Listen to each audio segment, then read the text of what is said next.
Chapter 993. 10 million was not a small sum. Wang Guanxuan doubted if his junior could afford it. However, judging from Qi Shaowen's nonchalant expression, Wang Guanxuan guessed that his junior was not lying.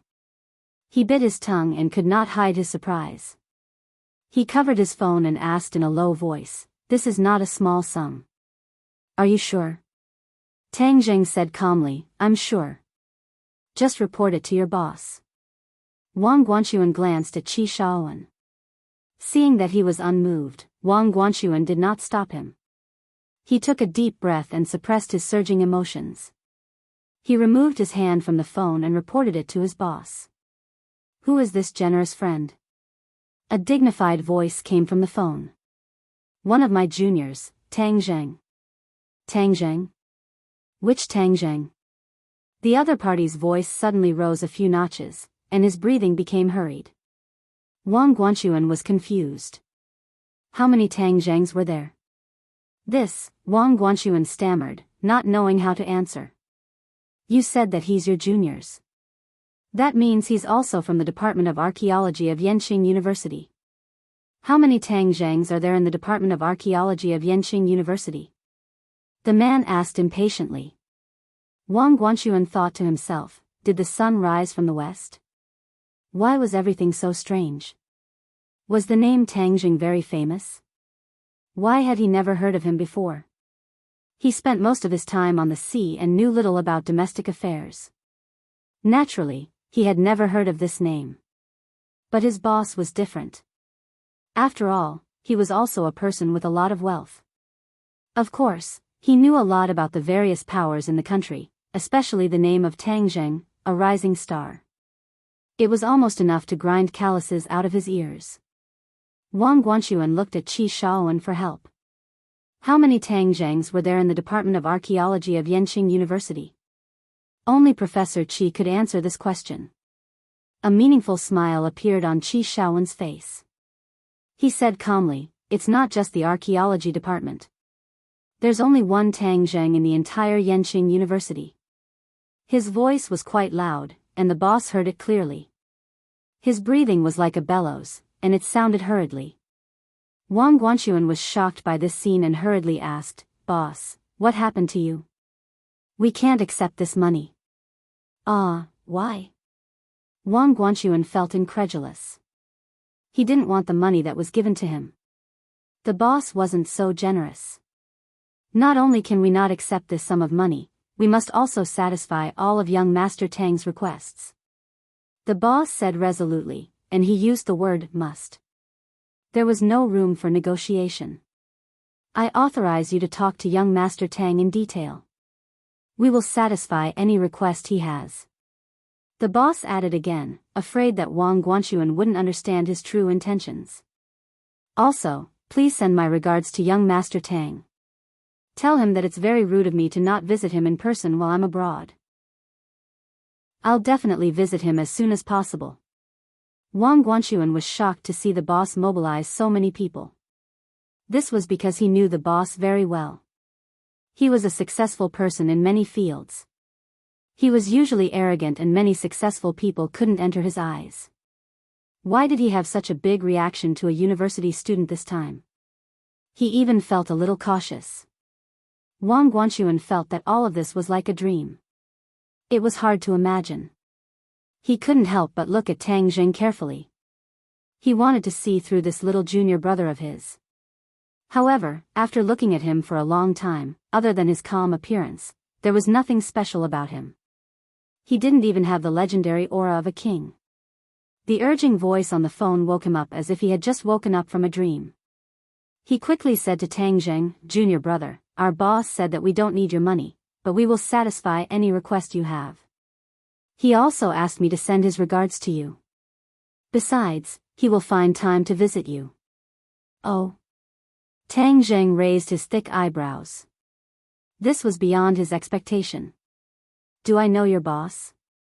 What's his name?" "Du Qifeng." Tang Zheng shook his head. He really hadn't heard of this name. Wang Guanxuan's expression became more and more strange. He hadn't even heard of Tang Zheng's name. Why did the boss have such a big reaction? He couldn't figure out the reason even after racking his brains. The boss had hung up the phone, so he didn't have a chance to ask. Tang Zheng thought for a while and understood something. His name was well known and even had a deterrent effect. Even a boss he had never met was so respectful to him. No matter what the other party's purpose was, Tang Zheng would remember this. Brother Wang, since your boss has agreed, what time and where will you leave tomorrow?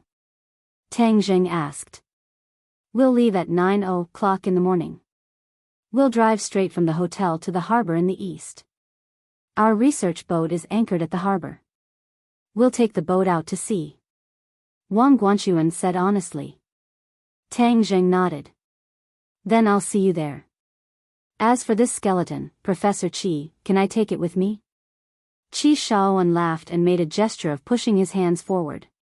He said generously, I can't figure out its origin anyway. Since you have a clue, you can take it with you.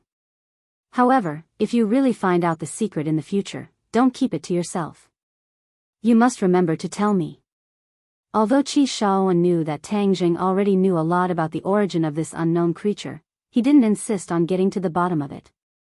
Instead, he waited for all the answers to surface before waiting for Tang Zheng's explanation. This showed how much he trusted Tang Zheng. Wang Guanxuan took a deep look at his mentor and Tang Zheng. This pair of teacher and student seemed to be different from before. At least among all the students that Wang Guanxuan knew, none of them were like Tang Zheng. Tang Zheng smiled faintly and nodded. Professor Qi, don't worry. I'll tell you everything when I find out all the secrets. Okay, then I'll wait for that day. Qi Shaoan didn't mind at all. Tang Zheng gently opened the glass cover. Wang Guanxuan hurriedly asked, Are you going to take it away just like that? Since he was going to explore the sea with Wang Guanxuan, some secrets couldn't be hidden from him. Therefore, Tang Zheng didn't try to hide it. He smiled mysteriously at him and said, I have a little trick that can take this skeleton away. A little trick? Wang Guanxuan was confused. In the next second, his whole body stiffened as if someone had cast a spell on him. He was dumbfounded. What did I just see? A voice sounded in his mind. I saw that skeleton disappear right under my nose. It disappeared in the blink of an eye. Where did it go? Wang Guanxuan looked around, trying to find the skeleton. However, he found that nothing had changed. Besides, there was no place to hide the skeleton. Wang Guanxuan stammered. After a long while, he squeezed out a sentence. What is going on? Where is the skeleton? Tang Zheng smiled mysteriously. It's just a little trick. Sorry for the inconvenience. Professor Qi, I'm here to talk to you about reinstating my status as a student. Please tell Yan Liang that I agree to go back to school. Before leaving, Tang Zheng finally revealed his purpose of visit. He had been distracted by the skeleton just now and had almost forgotten about it. Qi Shaoan smiled in relief. That's a wise choice. I believe that you can achieve better results. I'll tell Yan Liang. As for whether I'll be attending classes or not, tell him that I'll definitely be absent. When the time comes, don't bother me with this kind of thing. Otherwise, I'll just leave. Tang Zheng added. These conditions had to be agreed upon in advance. Otherwise, it would be troublesome when the time came. No problem. In fact, as long as you agree to go back to school, none of the problems will be a problem. The school has really put in a lot of effort to get you back. Professor Qi said. Tang Zheng nodded with a smile. He saluted Wang Guanxuan and said, Professor Qi, Brother Wang, I'll take my leave now. See you tomorrow. After Tang Zheng left, Wang Guanxuan whipped his head around to look at Professor Qi. He asked, Professor, who is this junior brother? How did he do all this? Also, our boss called him Young Master Tang. Which big family does he belong to? I've never heard of any family with the surname Tang in the country. Qi Shaoan was pleased to see his student's shocked expression. If he did not know Tang Zheng well enough, he would have reacted the same way as Wang Guanxuan. You used to think that you were extraordinary. Now you understand that there is always someone better than you? Qi Shaowen asked with a smile. Wang Guanxuan nodded with a bitter expression. I've always kept your teachings in mind, Professor. It's just that today's events are so unusual. Please enlighten me, Professor. If you have doubts, you have to find the answers on your own. What others tell you is ultimately superficial. Only by finding the answers on your own will you be able to leave a deeper impression. Professor Qi was unaware of Tang Zheng's plans, so he did not reveal any details about him. Wang Guanxuan could do nothing about Professor Qi's charade. He could only smile bitterly. Professor, why do I feel like everything has become so mysterious when I come back this time? Qi Shaowen clapped his hands and laughed heartily. One is marked by the company one keeps. After spending so much time with Tang Zheng, I do feel like I've become a lot more mysterious. Is he really that magical? Wang Guanxuan was skeptical. You'll know when the time comes. Wang Guanxuan shook his head and smiled bitterly. It seemed that he really needed to figure out this junior brother of his. He did not know why he had spent so much effort on this archaeological expedition. Perhaps the answer to all these questions would only be revealed when the time came. Tang Zheng returned home and informed everyone of his decision. Instantly, there was an uproar. This was because he had only been home for a short period of time. His butt had not even warmed up before he had to leave again. When would this life of running around come to an end? Although the atmosphere in this big villa was usually a little strange, with open strife and veiled strife, these were all centered around Tang Zheng. If he were to leave, who would these strife and veiled strife be for? Several people volunteered to go with him. However, Tang Zheng considered the special nature of the undersea warship, especially since it involved creatures from the outland. He could not afford to be careless. Therefore, it was better not to bring anyone along.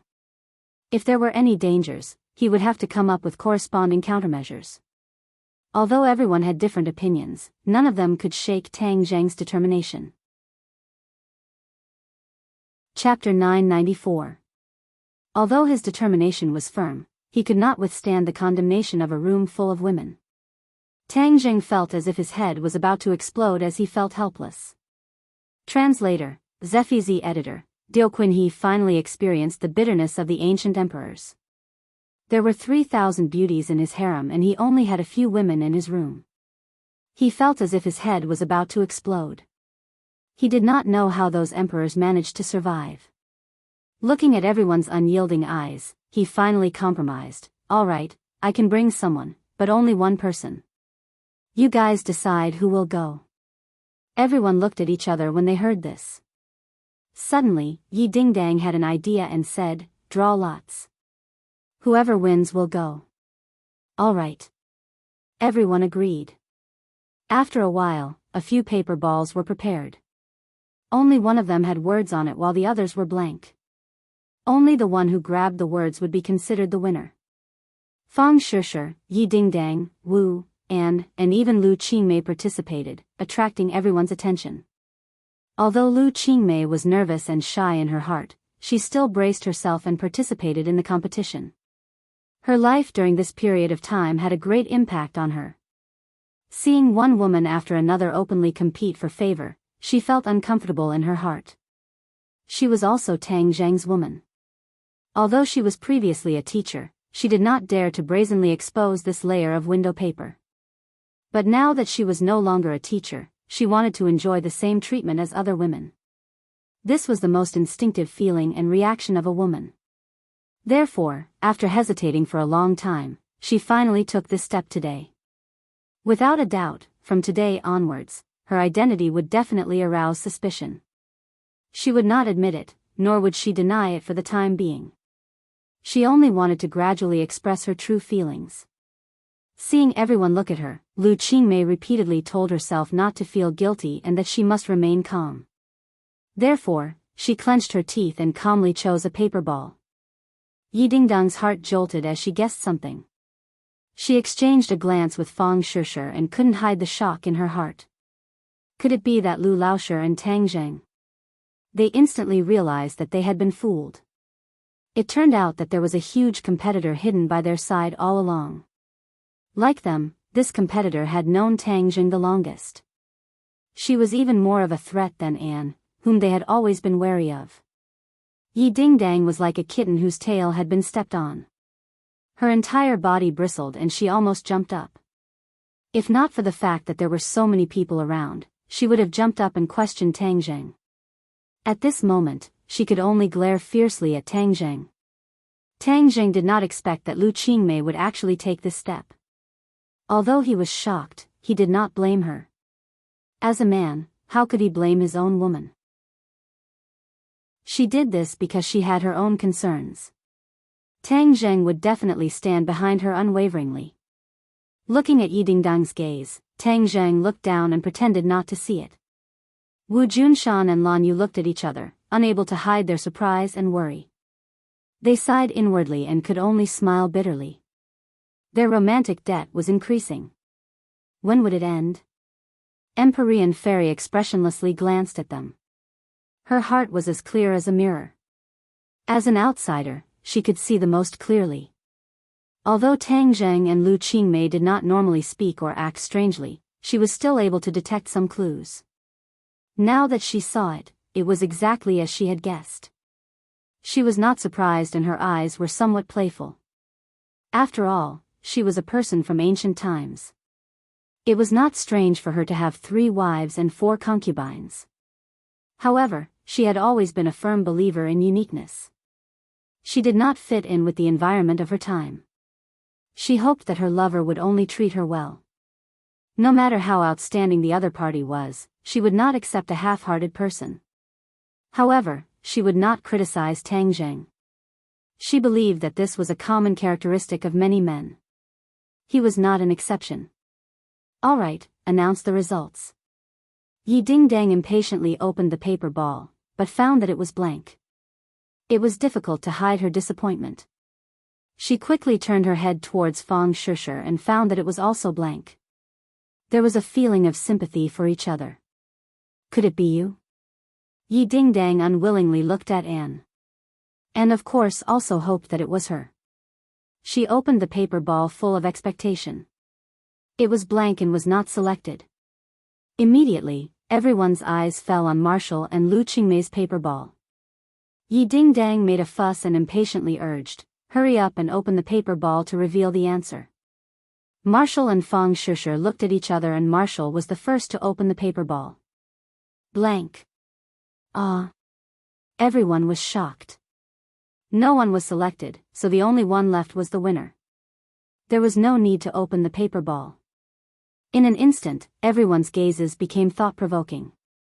Yi Dingdang indignantly said, "Teacher Lu, how could it be you?" She purposely emphasized the word teacher as she was unwilling to accept this result. Lu Qingmei's heart flashed with a trace of panic. She glanced at Tang Jing and finally gathered her courage and lightly said, "This is luck." Yi Dingdang wanted to say more but was held back by Fang Shusher. Seeing that the one selected was Lu Qingmei, Tang Jing was relieved. Lu Qingmei's character was soft but firm. This could be seen when she left home and chose to work alone. Since she chose to do this, then she would definitely carry it out. Tang Jing clapped his hands and made the final decision. "Since the results are out, then Teacher Lu, you should prepare. We will leave early tomorrow morning." Although the others were disappointed, they could not say anything. They had to accept their loss. That night, Tang Jing heard a sound coming from the window. He suddenly opened his eyes and bitterly smiled. Without a doubt, it was definitely Yi Dingdang who liked to climb through the window. Sure enough, a fragrant wind assaulted his nostrils. He was immediately pressed down on the bed by Yi Dingdang with both of his hands locked. "Tell me the truth. When did you hook up with Teacher Lu?" Yi Dingdang was like a tigress. Seeing Yi Dingdang who was inches away, Tang Jing bitterly smiled. "What do you mean by hook up? It's so unpleasant to hear." Yi Dingdang opened her eyes wide and said, "You did something bad and you still want me to find a good word? No way. Don't change the topic and tell me the truth." How could Tang Jing allow her to control the situation? He withdrew his hands and freed himself from her grasp. He flipped over and pressed her down on the bed. He pretended to be fierce and said, "After not being beaten for 3 days, you climbed the roof and tore the tiles. You even secretly climbed through the window. Are you addicted? Hey, for a flower thief like you, this great hero will properly punish you." After he finished speaking, he moved his hands up and down. Yi Ding-dang immediately cried out and continuously struggled to resist. However, how could she escape from Tang Zheng's evil claws? After a while, she became a naked Shao by sheep and was ruthlessly punished by Tang Zheng. Yi Ding-dang also seemed to have forgotten the purpose of this trip. She was immersed in wave after wave of pleasure and completely lost herself.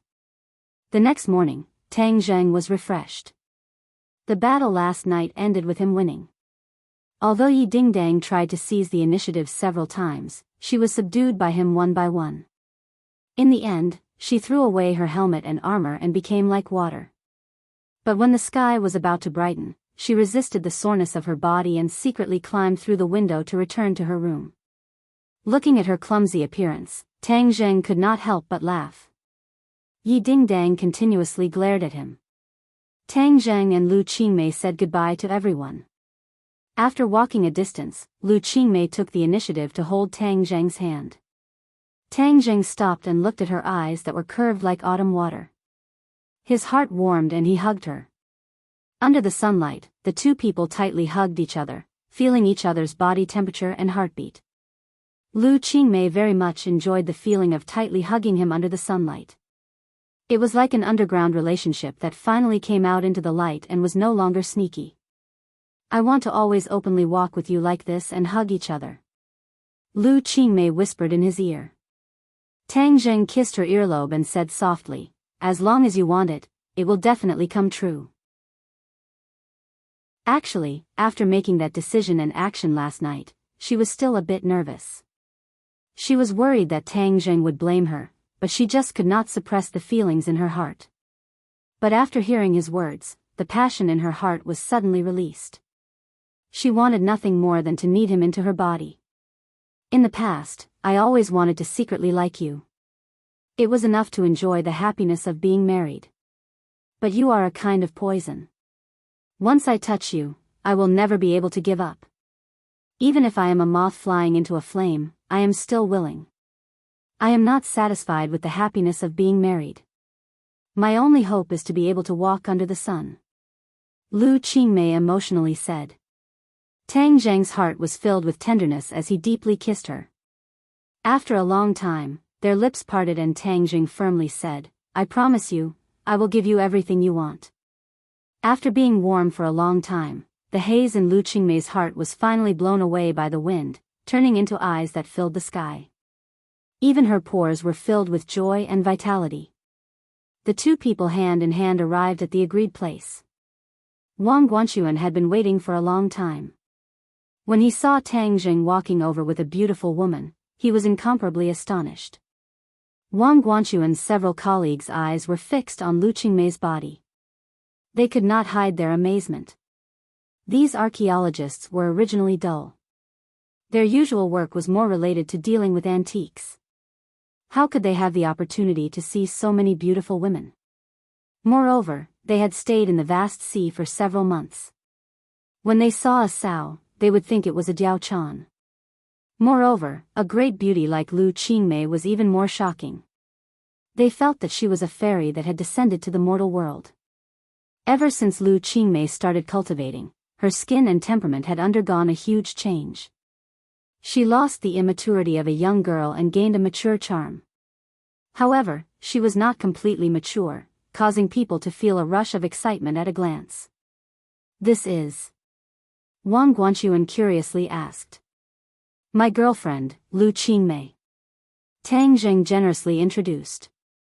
Lu Qingmei gratefully glanced at Tang Zheng.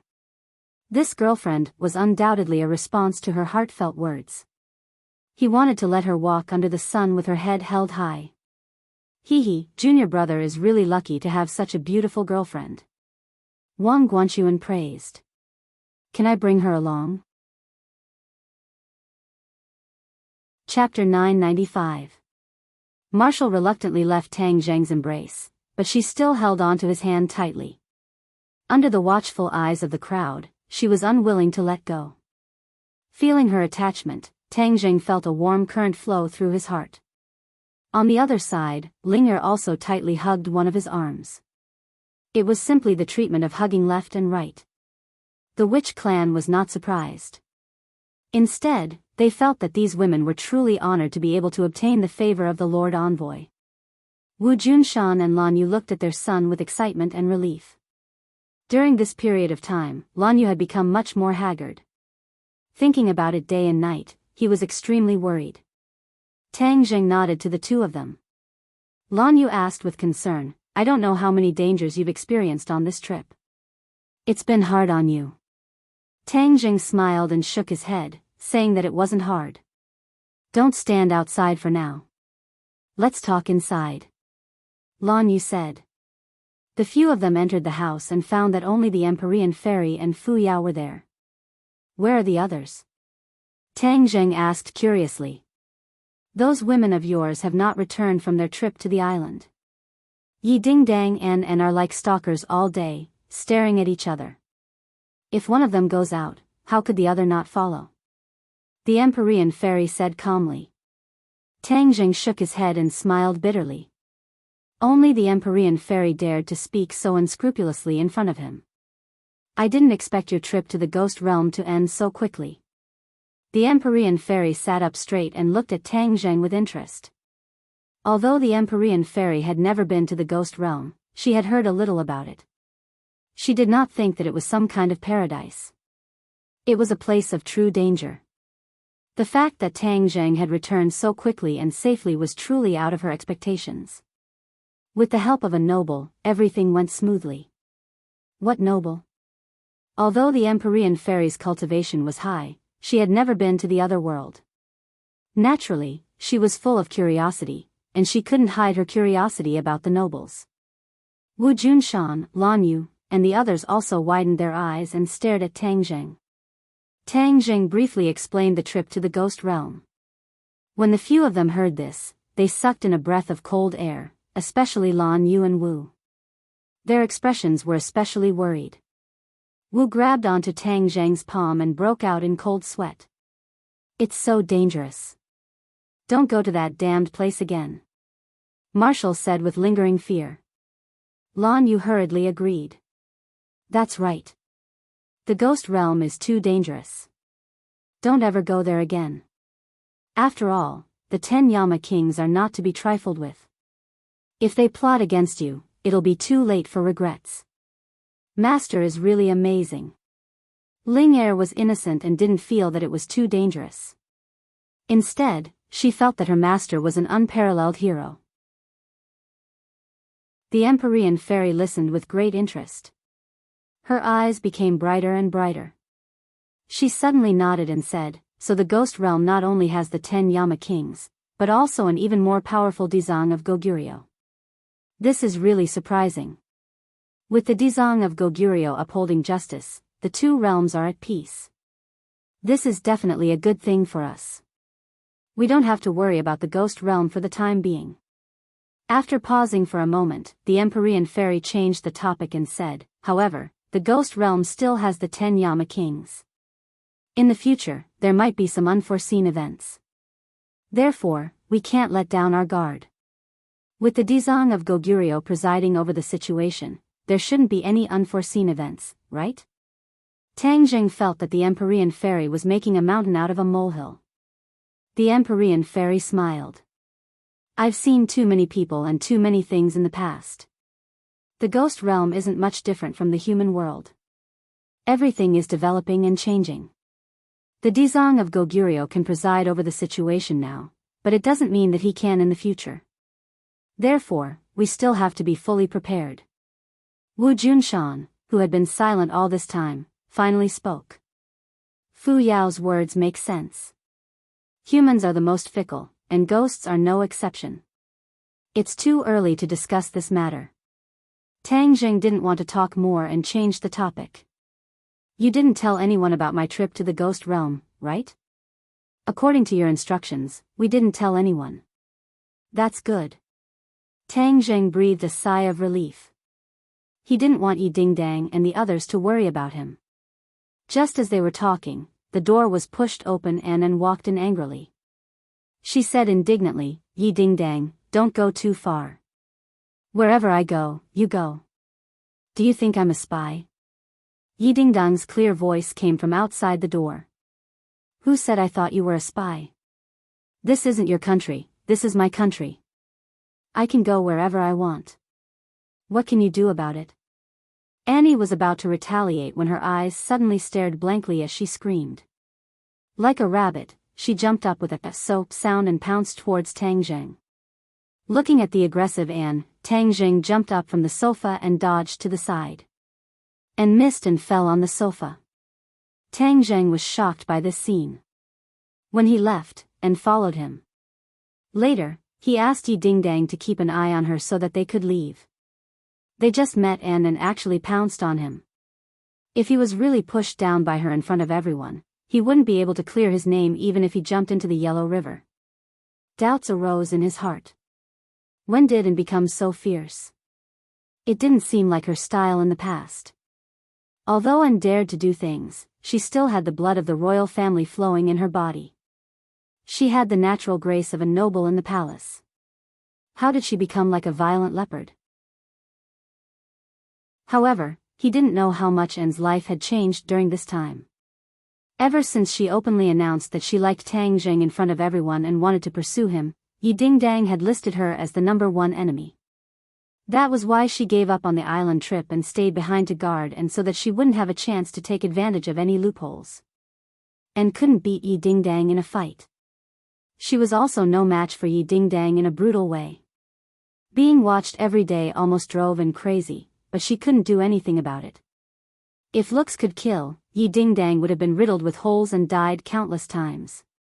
Yi Dingdang knew that she couldn't do anything to Anne, so she took a step back and took this kind of nonviolent action. While Tang Zheng wasn't around, it was best to annoy Anne and then pack up and leave. That was the best outcome. But in the end, what Yi Dingdang didn't expect was that although Anne was on the verge of going berserk every time, in the end, she took a few deep breaths and actually endured it. A dignified princess actually endured such a huge grievance.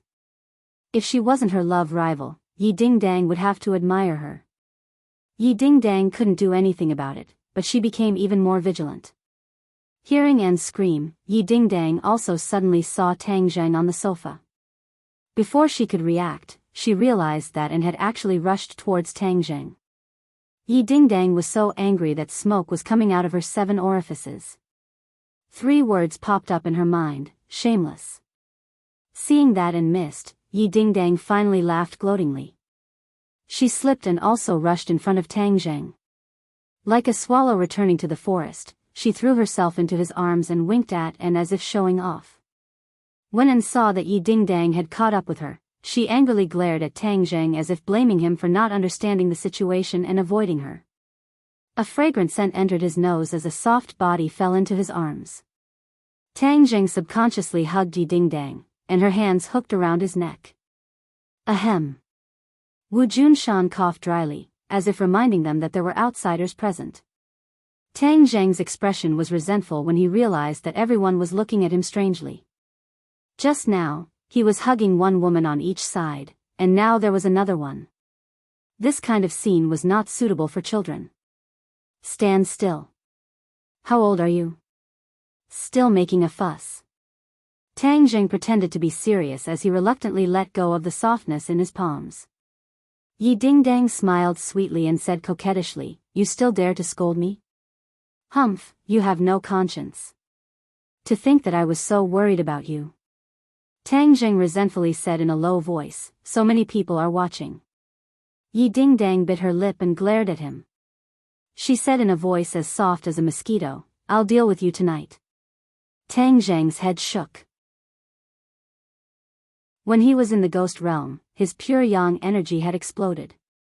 If it weren't for luck, he would have exploded and died. Hearing Yi Dingdang's provocative words, his little thoughts couldn't help but stir. His pure yang energy seemed to be restless again. Tang Zheng, you've been away for so long. I also miss you very much. Seeing the two separated, and took the initiative to walk over. She stretched out her arms as if she wanted Tang Zheng to give her a big hug. Looking at Yi Dingdang's eyes that were about to spit fire, Tang Zheng didn't dare to enjoy this beauty's kindness. As if he didn't see it, he politely said, "Thank you for Anne's concern. I'm too tired from the journey. I'll go back to my room to rest first. You can continue chatting."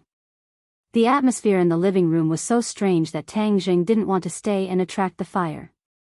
He quickly slipped away and returned to his room. Yi Dingdang was like a general who had won a battle. She proudly glanced at Anne as if to say that compared to her, she was still too young. And angrily stomped her foot.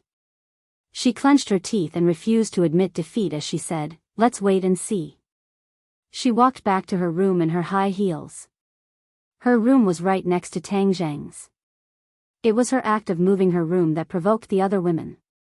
They hated her blatant act of poaching, but because she was too open and honorable, and also had the status of a princess, the others couldn't do anything about it. Wu Junshan worriedly looked at this scene. He looked at his wife and the two of them walked to the side and whispered to each other. Tang Zheng's charm to attract girls is too great. It's like a war is going on at home all day. It's not a good thing. As his mother, shouldn't you remind him? Wu Junshan worriedly said. How can I say something like this? Shouldn't you, the father, be the one to say it? Lan Yu rolled her eyes. Although it's a bit inappropriate, at least it proves that our son's charm is great. An old man like you naturally can't compare. Wu Junshan bitterly smiled. How can I compare to him? I'm just worried that there will be a fire in the backyard. After all, women can be very scary when they go crazy. Lan Yu glared at him and asked, "You're saying that I'm scary? When was I talking about you? Am I not a woman? I'm talking about other women." Chapter 996. The moon was bright and the stars were sparse as a rustling sound came from the window. Tang Zheng suddenly opened his eyes as he guessed that there was someone outside the window. Ka. The window was gently pushed open, and a person jumped in. His movements were swift and vigorous. Tang Zheng did a carp flip as he jumped off the bed and grabbed the person's shoulder. With a shoulder throw, the person was thrown onto the bed. He quickly followed up and reached out with his large hand, grabbing the other person's neck. This series of actions flowed smoothly like water. "I-oh." A cry of alarm sounded. "What are you doing? Are you going to kill me? Ding dang, why is it you?" Tang Zheng was startled by this voice as he thought that an enemy had sneaked in. He never thought that it would be this girl. Tang Zheng quickly turned on the lights and saw Yi Dingdang lying on the bed.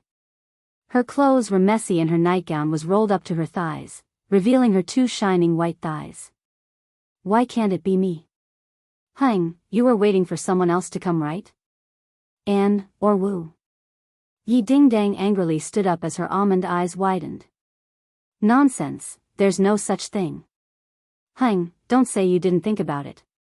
Yi Dingdang glanced at him as if she had already seen through his thoughts. Tang Zheng didn't know whether to laugh or cry as he looked at her beautiful appearance under the light. His heart moved as he hugged her slender waist. "What are you doing? Let go of your claws." Yi Dingdang slapped his hand a few times. Seeing that there was no way to stop him, she just let him do whatever he wanted. Looking at Yi Dingdang who was just inches away, Tang Zheng's breathing couldn't help but become heavier as he said, "Did you miss me? So you specially snuck in to climb my window? Who missed you? Shameless." Yi Dingdang gave a hang and turned her head away, but the expression between her eyebrows betrayed her. She really missed him. After being apart for such a long time, it was better to be apart than to be newly married. This kind of feeling could only be understood by those involved. "But I miss you." Tang Zheng stared intently into her eyes, his voice full of emotion. Yi Dingdang's cheeks reddened as she said, "Who asked you to think about it? You're thinking about Anne, right? Hey, you're still talking about her? I think you're asking for a beating." Tang Zheng immediately put on a straight face and slapped Yi Dingdang's butt. Pa! The slap was clear and loud in the night. Yi Dingdang felt as if she had been electrocuted. Her entire body trembled, and her cheeks immediately turned into a ripe apple. She clenched her teeth and struggled to resist the throbbing in her heart. Tang Zheng's head swayed as he took the opportunity to press her down on the bed. Yi Dingdang's hands were pressed against his chest, but she still couldn't resist his evil claws. Very soon, her body and mind completely fell. The moonlight shined in from the window and shined on the two bodies on the bed. The moon seemed to be shy as it secretly hid in the clouds, leaving only the two naked bodies tossing around each other under the light. "Io!" Suddenly, Tang Zheng softly cried out, "What are you doing?" He saw Yi Dingdang biting his shoulder, 2 rows of snow-white teeth leaving 2 rows of teeth marks on his shoulder. Yi Dingdang's eyes revealed a proud expression as she breathed out and said, "Who told you to toss me around and flirt with other women? This is your fate. Are you a dog? You're the dog." Yi Dingdang bared her teeth as if she wanted to take another bite. "Good, you bit me, so I'm going to bite you." Tang Zheng suddenly lowered his head and opened his mouth. "Ah, you can't bite there." "Ah." At daybreak, Tang Zheng walked out of the room with a faint smile on his face. He was reminiscing about last night's exciting battle. Yi Dingdang was like a little pepper. She was really hot enough to leave him with a rich aftertaste. His pure young energy was completely appeased for the time being. He felt refreshed and his spirit was 100 times better. Yi Dingdang walked down from the second floor. Her face was glowing like a flower that had been nourished. Last night, although her legs were weak, she still quietly returned to her room. This act of deceiving herself made Tang Zheng laugh endlessly. Seeing Tang Zheng looking at her, Yi Dingdang fiercely glared at him. After breakfast, Tang Zheng sat under a big tree in the courtyard, basking in the sun and resting with his eyes closed. Linger sat at the side, holding a fruit plate. She used a fork to fork a small piece of fruit and fed it to his mouth. He lazily opened his mouth and the fruit was sent into his mouth. He enjoyed it incomparably. He was simply a hedonistic young master from the old society. Linger was a big star, but she was not tired of doing the work of a little servant girl. Her face was brimming with a smile that was even brighter than the sun. Yi Dingdang looked at the two of them at the door and helplessly shook her head. Linger was really hopeless. Was there a need to spoil him like this? How could Tang Zheng bear to order such an innocent and cute little girl around like this?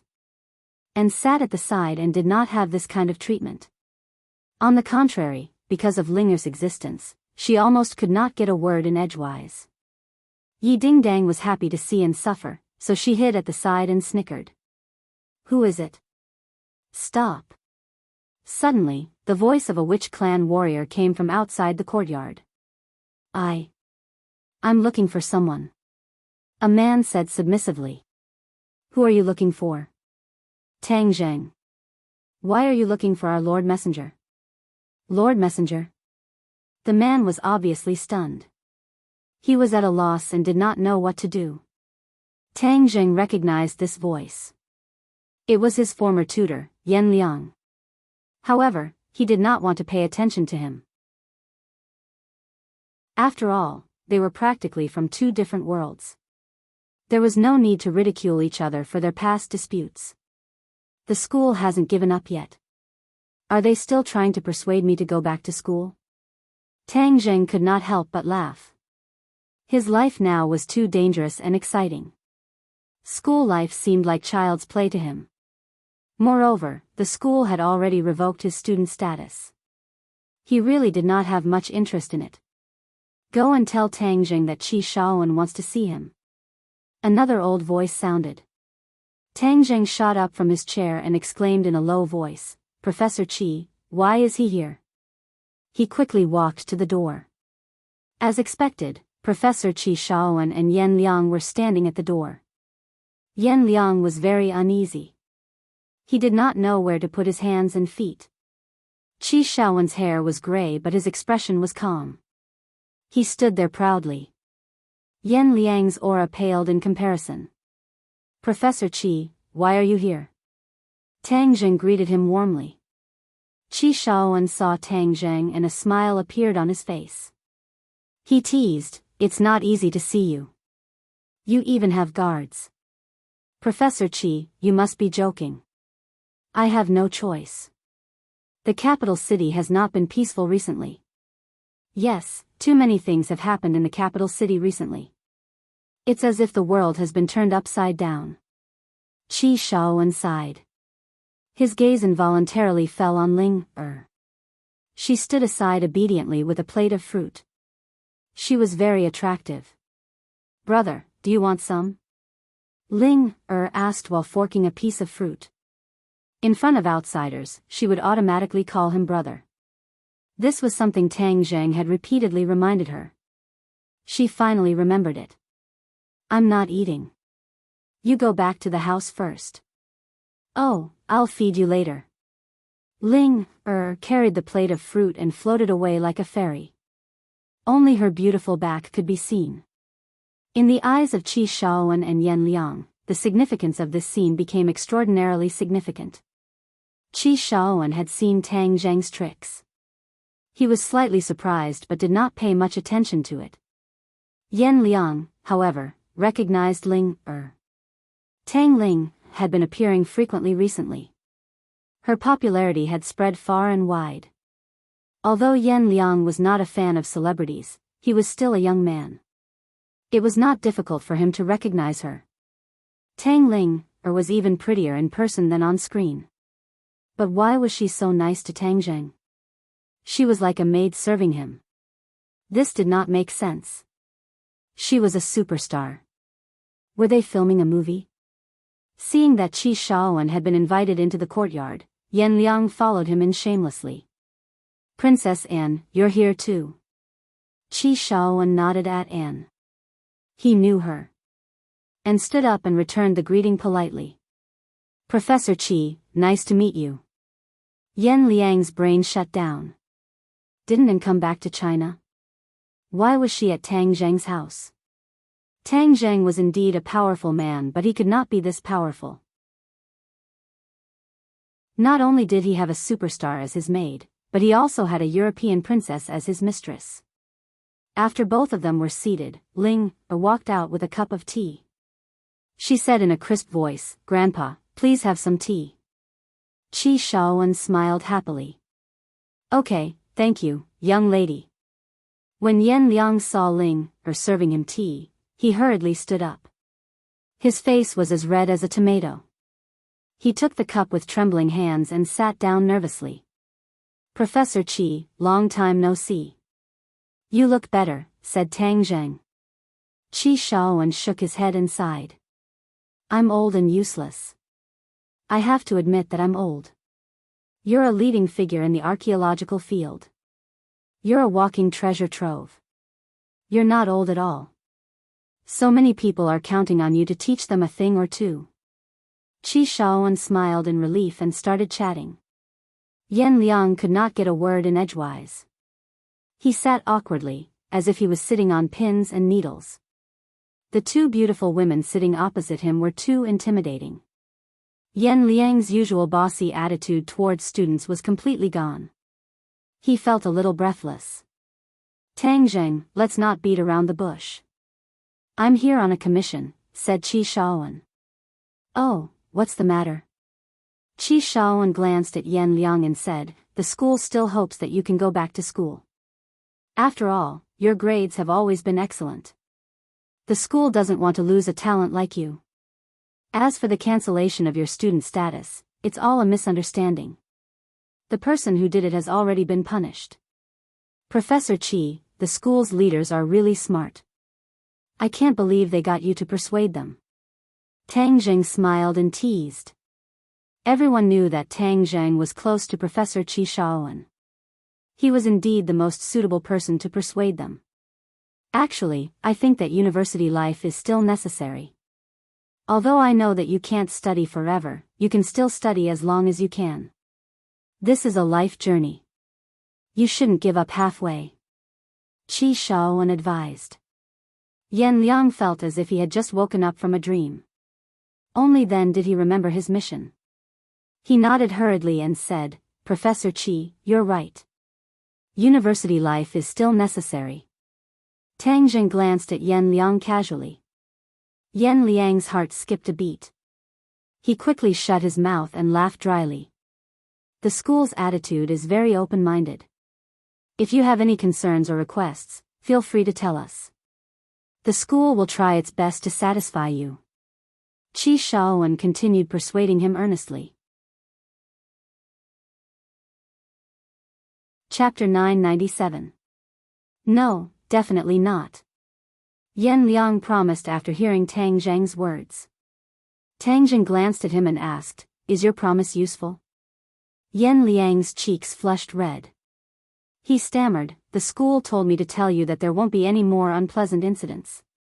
Tang Zheng waved his hand and said, "There's no need to talk about this anymore." Yan Liang's face turned pale when he realized that he was about to return empty-handed. He looked at Qi Shaowen with pleading eyes. The school had given him an ultimatum. If he could not persuade Tang Zheng to return to school, his career as a tutor would be over. He could forget about getting promoted in the future. That was why Yan Liang went to ask Qi Shaowen for help. Qi Shaowen was kind on the outside but soft on the inside. He was persuaded when he saw Yan Liang's pitiful face with snot and tears. Of course, Qi Shaowen also thought that university life was very important. He felt that it was a pity to see Tang Zheng leave school, so he agreed to talk to him. "Tang Zheng, you don't have to rush to answer. Think about it first. There are still a few days before school starts. You can tell us then," said Qi Shaowen. Looking at his eager eyes, Tang Zheng swallowed back the words of rejection. Since Professor Qi had already said so, then he would drag it out for a few days, so he nodded and said, "Okay, I'll reply to you after a while." Thank you so much. We'll wait for your good news." Yan Liang was overjoyed and moved to tears.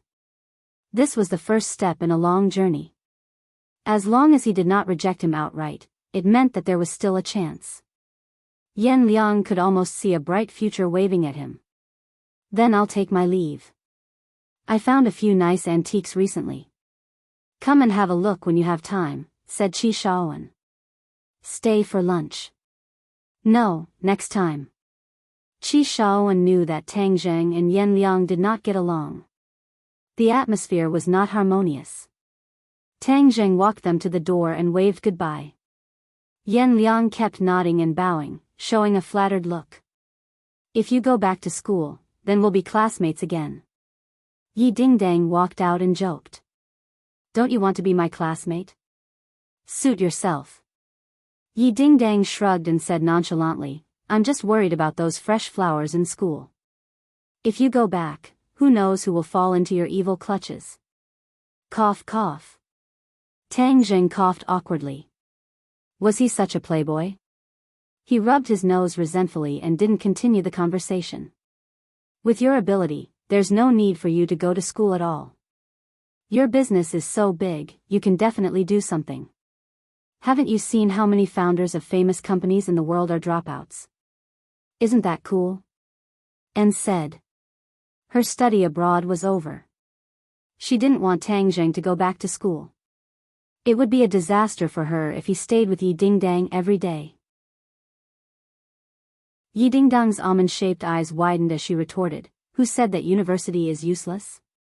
You don't know how much his grandfather wants him to go to school." Tang Zheng's face stiffened. His heart was sad. He didn't have time to tell his grandfather about his expulsion. Yi Dingdang was right. His grandfather really wanted him to finish university. This had been his wish for many years. If he told his grandfather about his expulsion, his grandfather would take Tang Zheng's feelings into consideration and wouldn't say anything. However, he would be very disappointed in his heart. Thinking of this, Tang Zheng felt how selfish he was. He only considered his own feelings and ignored his grandfather's wishes. "I haven't seen my grandfather in a long time. I want to go to the island. Moreover, school is about to start, so I need to bring Shishir and the others back." You want to go to the island? I'll go with you. I haven't been there before. Yi Dingdang immediately volunteered. I'll also go. And said, not to be outdone. None of you can go. I'll go alone and will be back soon. Moreover, it will be in a way that you will never expect. Tang Zheng said mysteriously. What way? Let's keep you in suspense first. Humph, deliberately mystifying. Yi Dingdang glared at him. Tang Zheng walked straight to the backyard. The others followed him. They wanted to see what he was going to do. Standing in the backyard, Tang Zheng looked around. Then, he circulated his qi. Whoosh, whoosh, whoosh.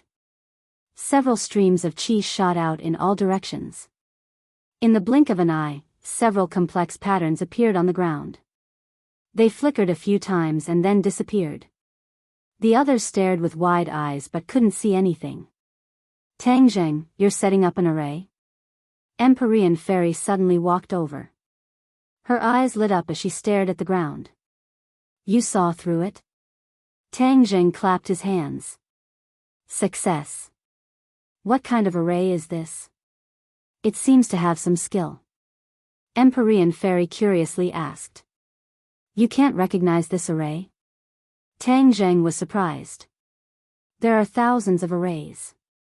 How can I recognize all of them? Then allow me to keep you in suspense. You'll know soon enough. Empyrean Fairy frowned. Seeing that Tang Zheng had made up his mind, she didn't ask any more questions. However, her curiosity was completely aroused by Tang Zheng. She walked around the backyard a few times but still couldn't see anything. I'm going to the island to pick someone up. You guys stay at home. I'll be back soon, and I'll be back in an unprecedented way. Tang Zheng smiled mysteriously. Yi Dingdang grabbed him and threatened, You still dare to keep us in suspense? Are you going to tell us or not? What's going on? Tang Zheng raised his neck like a martyr. He said vehemently, I won't give in to force. I won't tell you. Seeing his comical appearance, Yi Dingdang pinched him hard and said, You're getting more and more cunning. You're going back to the island? Say hello to the people on the island for me. Wu Junshan, Lan Yu, and the others walked over. Many of Wu Junshan's subordinates were still on the island, so they couldn't help but miss them. Don't worry. It'll be easy for you to see them in the future. How is that possible? Lan Yu was in disbelief. The capital was thousands of kilometers away from the island. One had to switch between many different modes of transportation. It was truly troublesome to make a trip back and forth. How could it be easy? Seeing that they didn't believe him, Tang Zheng didn't point it out. He waved his hand and strode out of the villa. In the blink of an eye, he had left the capital. He then flew toward the island on his sword. Not long after, he arrived above the vast sea.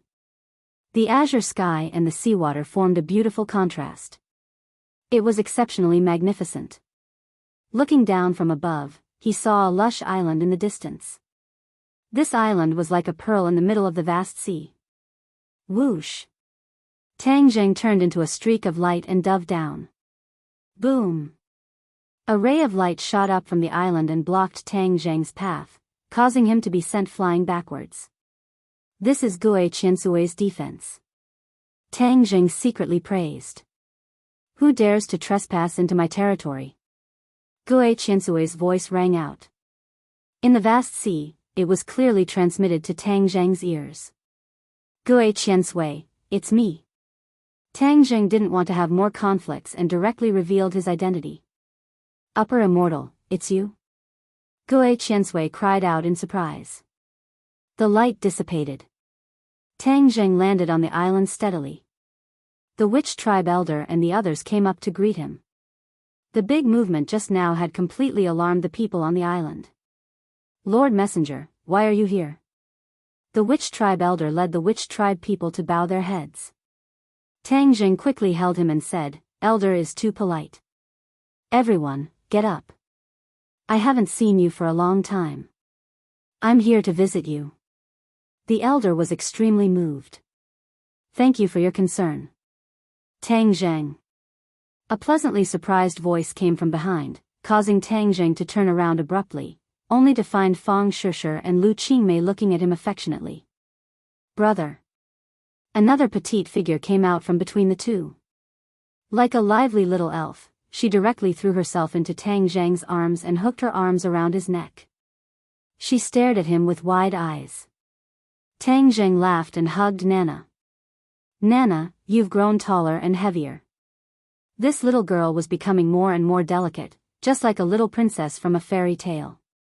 Her big black eyes turned as she pouted and said, Big brother, are you saying that Nan got fat? Ah, how could it be? Then you said I've become heavier. Because you've grown taller, that's why you've become heavier. Nana suddenly understood and smiled. That's good. Nana doesn't want to become fat. Nana needs to be thin. Only then will she be beautiful. What does a little girl like you know about beauty? Tang Zheng couldn't help but laugh and pinched her pink cheeks. Fang Shishir and Lu Qingmei looked at Tang Zheng in a daze. Seeing that his embrace was completely occupied by Nana, they couldn't snatch his embrace from a little girl. They could only helplessly look at the two of them with a smile. All right, come down. Tang Zheng put down Nana. The little girl was reluctant to part with him and pouted. Tang Zheng stretched out his arms and tightly hugged Fang Shishir. Fang Shishir closed her eyes sweetly and snuggled against his broad chest, a sweet smile appearing on her lips. I've come to pick you guys up. Tang Zheng said softly. Fang Shishir leaned her head on his shoulder and whispered, I missed you. After saying this, she wrapped her arms around his waist. I missed you too. Tang Zheng hugged her tightly as if he wanted to rub her into his body. Seeing that everyone was looking at her, Fang Shishir was both happy and shy. She whispered, everyone's looking. Tang Zheng didn't care and said, let them look.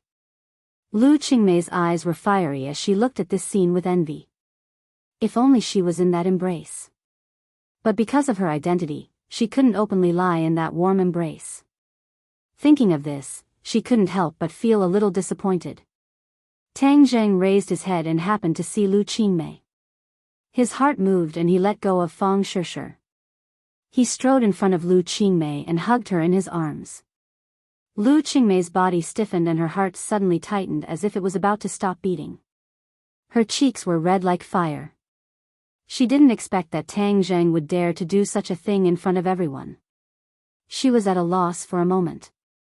Sister Mei, I missed you too. Tang Zheng whispered in her ear. Chapter 998. Tang Zheng calmly separated and hugged the elder. He even hugged the witch clan warrior beside him, as if he was hugging a group of old friends, and perfunctorily passed by. Fang Shishir was immersed in her own emotions, and did not notice the unusual and subtle relationship between the two of them. Little Zheng, you're here. An old voice sounded, and a figure with vigorous steps walked over from afar. Tang Zheng's expression changed slightly. He became excited and quickly welcomed the person, cheering, Grandfather. Tang Dahai's mental state was much better than before. He was in high spirits, and even the wrinkles on his face were fewer. He laughed heartily at Tang Zheng. Tang Zheng hugged him and said excitedly, Grandfather, I've come to see you. Little Zheng misses you so much. The reveal of his true feelings was moving. Tang Dahai patted Tang Zheng's back in relief and said, You've matured a lot, and your body has become stronger. Tang Zheng giggled a few times and asked, Grandfather, how is your body? Are you used to living on the island? Tang Dahai forced a smile and said, What's there to be unaccustomed to? The air is good, there's no need to inhale smog, the scenery is charming, and everyone takes good care of me, just like at home. Even though he said that, Tang Zheng could clearly see a trace of melancholy between his brows. His heart moved, and he understood that his grandfather's words were not sincere. With his personality, he would definitely not be used to living in this kind of place. Moreover, he did not even have a familiar friend, so he could not help but feel lonely. Grandfather, this time I'm here to bring you back to live. Tang Zheng said impatiently as his heart ached. Bring me back? Tang Dahai was shocked, then overjoyed, but his expression quickly darkened, and he said worriedly, I heard that the environment in the country is very dangerous. When I go back, will I cause you trouble? I think it's better if I stay here. Having someone take care of me every day is already a blessing. I never dared to imagine such a life in the past. Grandfather, don't worry. With me here, no one can hurt you. Tang Zheng patted his chest and promised. Really? Tang Dahai was skeptical. Tang Zheng laughed. Grandpa, I'm here to pick you up. Don't worry. Tang Dahai breathed a sigh of relief and smiled as if relieved of a heavy burden. If that's the case, it's good to go back. Many buildings had already been built on the island, making it look like a holiday resort. Under the guidance of the elder, Tang Zheng gradually experienced the atmosphere of the island. The elder acted as a narrator, and the grass and objects gradually became lively under his introduction. Elder, it's been hard on all of you. You've built such a big home from scratch. The elder laughed, Lord Envoy, we are not at all tired. It is a wonderful thing for the witch clan to build their own home. If not for Lord Envoy, we would not have had this opportunity.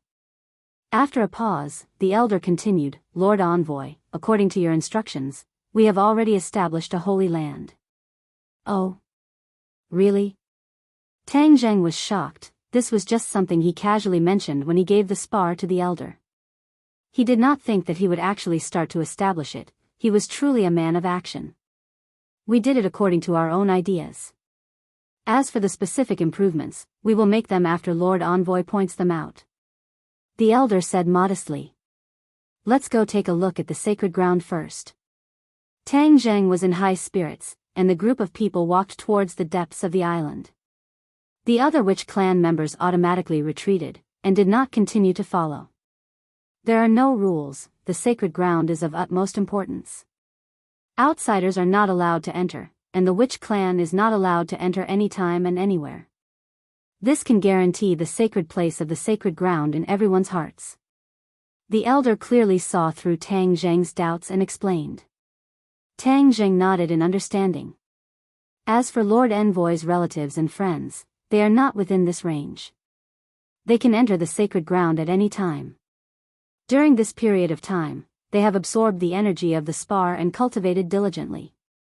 Just now, Tang Zheng had discovered the changes in their cultivations, and the one who rose the fastest was actually Nana. As expected of a famous teacher, with the guidance of the Empyrean fairy, Nana's cultivation was like a rocket, and with a whoosh, she actually jumped to the first stage of the fasting stage. This speed was not inferior to that of Tang Zheng back then. His current cultivation was almost catching up to that of Yi Dingdang, Fang Shishir, and Lu Qingmei. The two of them had cultivated for a long time longer than Nana, but their speed was far inferior to that of Nana. No wonder the Empyrean fairy insisted on accepting Nana as his disciple.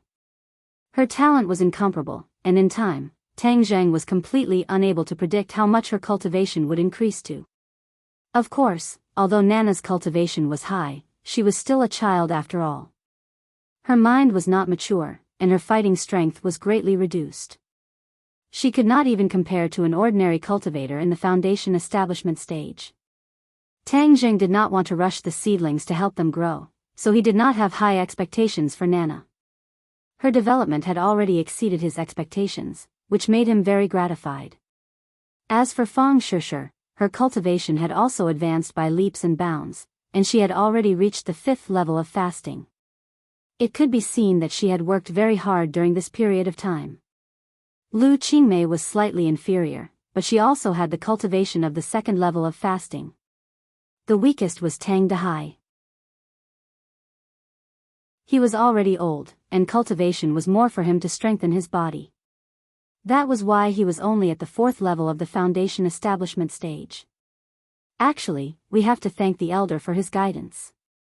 If not for the elder's careful guidance, our cultivation would not have advanced by leaps and bounds. Hearing the elder's praise, Fang Shishir said with a smile that was like a flower. No, I'm just giving you some superficial insights. It's mainly because you have high aptitudes and are hardworking in your cultivation. The elder waved his hand, not daring to claim credit. Stop flattering each other. In short, everyone is very powerful. Tang Zheng concluded. Lord Envoy, actually, everyone should thank you the most. Because you provided the spar and everyone absorbed the energy of the spar, their cultivation was able to increase by leaps and bounds. The elder said sincerely. How are the spar now? Tang Zheng's heart moved, and he asked curiously. The elder pointed forward and said, We have arrived at the sacred land. Lord Envoy will know when you see it. Looking up, the scene in front of him changed drastically. The tropical plants became more and more lush, and the lotus leaves were infinitely green. The densely packed branches formed a dome above his head, completely covering the space in front of him, as if there was another world inside. A huge stone tablet stood in front of the dome with the word Sacred Land written on it. There were many complicated patterns on the stone tablet that flickered with a mysterious light. The elder channeled his energy into the stone tablet, causing it to flicker with light. The dome let out a rustling sound, and the branches came to life, quickly retreating backwards. In the end, a door and a path were revealed. Lord Envoy, please enter. Tang Zheng raised his foot and walked in. There was actually a different world inside the dome. It was a huge space, the spar was placed in the middle, and there were many people sitting around it. Their palms were placed on the spar, and they were continuously absorbing the energy to cultivate. The spar became transparent, and the strange creature inside could be clearly seen. Everyone was already used to it, so they did not take it seriously. When Tang Zheng saw this spar again, he subconsciously thought of the spar that the Azure Dragon Palace worshipped and sealed himself. Xian Yin and this unknown creature must have come from the sky beyond heaven, but Xian Yin could break the seal on his own, and this unknown creature could not. The spar was slightly smaller than before, so for the time being, this unknown creature did not have the chance to be born. Has there been any abnormality in the spar during this period of time? Tang Zheng asked. The elder pondered for a moment, then shook his head and said, According to our observation, there is nothing unusual. Tang Zheng muttered to himself and nodded. Looking at the witch clan members who were immersed in cultivation, he said in a low voice, Everyone, be quiet. Don't disturb their cultivation. I'll just take a look around. After walking around the spar, Tang Zheng found that everyone was focused on cultivating. Energy continuously flowed from the spar into their palms, and their cultivation speed was indeed much faster than that of ordinary people. The elder introduced in a low voice, The energy of the spar is too strong. After everyone absorbs a certain amount of energy, they have to spend a period of time refining it. Otherwise, it would be harmful to their cultivation. Tang Zheng's cultivation was strong, so he refined the energy very quickly. He did not have this problem. So, everyone takes turns to come to the sacred ground to cultivate. Elder, your arrangements are very thoughtful. With you doing all this, I can rest assured. Lord Envoy, you flatter me. After wandering around for a while, the few of them left the sacred ground. The dome returned to its original state, blocking everyone's line of sight. Ever since we obtained the spar, our clansman's cultivation has risen to a new level. The entire witch clan is grateful to Lord Envoy. The elder bowed slightly and said gratefully. Elder, if you say such polite words again, I will get angry. Tang Zheng deliberately kept a straight face. This old man misspoke, please don't blame me, Lord Envoy. Sigh, if the clansmen who returned to the country had the chance to absorb energy, then our witch clan would be even more powerful. The elder could not help but sigh with regret. Tang Zheng laughed, Elder's words are very right, we must treat everyone equally, the young elites of the clan must go to the secular world to gain experience, and the clansmen outside must also find time to come back and concentrate on cultivating. Cultivation is the foundation of cultivators. But this round trip is a long journey. Moreover, they don't have the ability to fly on their swords yet, Lord Envoy. It's too troublesome. Tang Zheng said mysteriously, this time, I specially came here to solve this problem, so as to avoid your worries.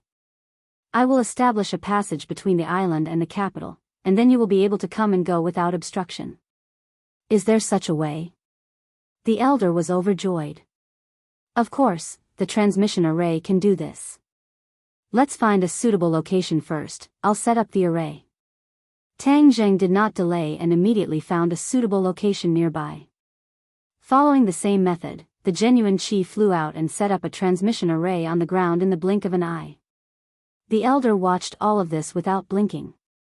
He shook his head and did not recognize the array. He could not help but mutter to himself, Lord Envoy is truly powerful. He actually knows such a mysterious array. My worries are completely unnecessary. Pa. Tang Zheng clapped his hands and called out, done. Let's wrap up. It's done just like that? No one could tell what was going on and could not help but be puzzled. Chapter 999. A grand bonfire party welcomed Tang Zheng's arrival. The witch tribesmen sang and danced, and under the light of the fire, the witch tribesmen's faces were brimming with brilliant smiles. Tang Zheng sat at the top, smiling as he looked at the laughing clansmen. Many clansmen came to toast Tang Zheng, and he did not reject them. Little Zheng, how was the final exam last semester? Tang Dahai looked at him kindly and asked. Tang Zheng was stunned for a moment, not knowing how to answer, because he did not take the final exam at all. What's wrong? Nothing. Tang Zheng was weak, he did not dare to look at the old man. Tang Dahai understood Tang Zheng very well. Seeing his reaction, he immediately understood that there was definitely a problem. He asked worriedly, Little Zheng, did something happen? Tang Zheng opened his mouth, but in the end, he did not say the word no. Since his grandfather had smelled it, he really could not say anything to lie. He took a deep breath and said, Grandfather, I'm not in school anymore. Not in school? Tang Dahai was so shocked that the cup in his hand fell on the table, and his expression changed greatly. How did you not go to school? Grandfather, don't be impatient. It's just a small accident. Seeing the old man's big reaction, Tang Zheng was shocked and hurriedly comforted him. Tang Dahai's face turned pale. He had always been proud of Tang Zheng for being admitted to a good university. Although his development later exceeded his expectations, Tang Dahai still hoped that Tang Zheng could study hard. He himself was not very cultured, so perhaps he had placed more of his hopes on Tang Zheng. Now that he heard this bad news, his entire body was in a bad state, as if someone had poured a basin of ice water on him. Suddenly, Tang Dahai let out a long sigh. He was full of persuasion, but he did not say it out loud. He said dejectedly, Little Zheng, I know you have grown up and have your own ideas on many things. Many of my opinions are not suitable, but if you have already made up your mind, then I will support you. Tang Zheng's nose turned sour, and he had already made a decision in his heart. He resolutely said, Grandfather, I haven't finished speaking yet. The school matter has been resolved, and school is about to start. I will continue to go back to school. Really? Tang Dahai's worry turned into joy, and his face glowed again. Tang Zheng nodded firmly. Of course. People have to learn when they're alive. I can't fall behind. This is what my grandfather taught me since I was young. I've always remembered it. Tang Dahai was comforted and laughed heartily. You're really my good grandson. Fang Shishir took a deep look at Tang Zheng. This decision was within her expectations, because she understood the relationship between this pair of grandfather and grandson.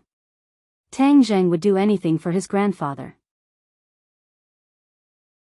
Whether Gu Guan truly wanted to return to school or to fulfill his grandfather's wishes, he would make this choice. Filial piety was the most important virtue of all. Fang Shishir was also a traditional girl at heart. She admired Tang Zheng for this very much. She couldn't help but smile. That night, Tang Zheng drank a lot. In the end, he didn't use his martial arts to dissolve the alcohol, so he was drunk. In a daze, a soft body slipped into his arms. At first, she was Fang Shishir, then Yi Dingdang, then Lu Qingmei, Wu, Mu Hongyan. Each and every woman's charming face changed in front of his eyes, causing him to be intoxicated. The salty sea breeze blew in. Tang Jing felt a trace of coolness. He opened his eyes in a daze and found that there was another person in his arms. Fang Shishir's lazy appearance was very charming. Fang Shishir felt his gaze and shyly opened her eyes. She smiled sweetly and leaned into his arms. She whispered, "Last night you were drunk. I helped you back, and then you did something bad. Look, this is the evidence." Following Fang Shishir's finger, Tang Jing saw that the room was in a mess, with clothes scattered everywhere. Fang Shishir lightly punched his chest a few times and said, "Last night you were like a wild beast. Look at the marks you left on my body." As he said this, he stretched out his arm. Sure enough, there were a few marks. Tang Jing gently stroked her arm and said with a pained expression, "I was drunk last night. I'm sorry, I hurt you." Hee, but you're also very manly when you're drunk." Fang Shishir shyly lowered her head. "Is that so?" Tang Jing shook his head and asked with an evil smile, "Last night, did you see that I was drunk and then had bad intentions towards me? What bad things did you do to me? It was clearly you who did bad things to me. You still have the nerve to blame me." Fang Shishir pretended to be angry. The two of them played for a while and rolled together again. After a long time, they got up and washed up. After breakfast, the group of people arrived in front of the transmission array. There were already a lot of people gathered here, and everyone was filled with anticipation towards the Lord Envoy. "This is the transmission array. It will open up a passage between our island and the capital, and then we will be able to travel freely. This is extremely important to us. Everyone can concentrate on cultivating on the island, and also go to the bustling city to train. Combining theory and practice, this way, our strength will not be a castle in the air, but a solid foundation."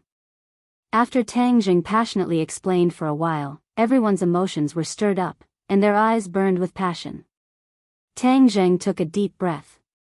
This was the first time he had set up a transmission array, and this transmission array was different from the one in the Ghost Realm.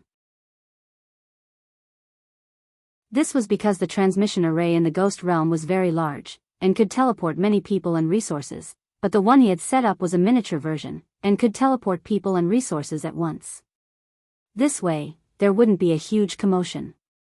After all, the other side was the capital.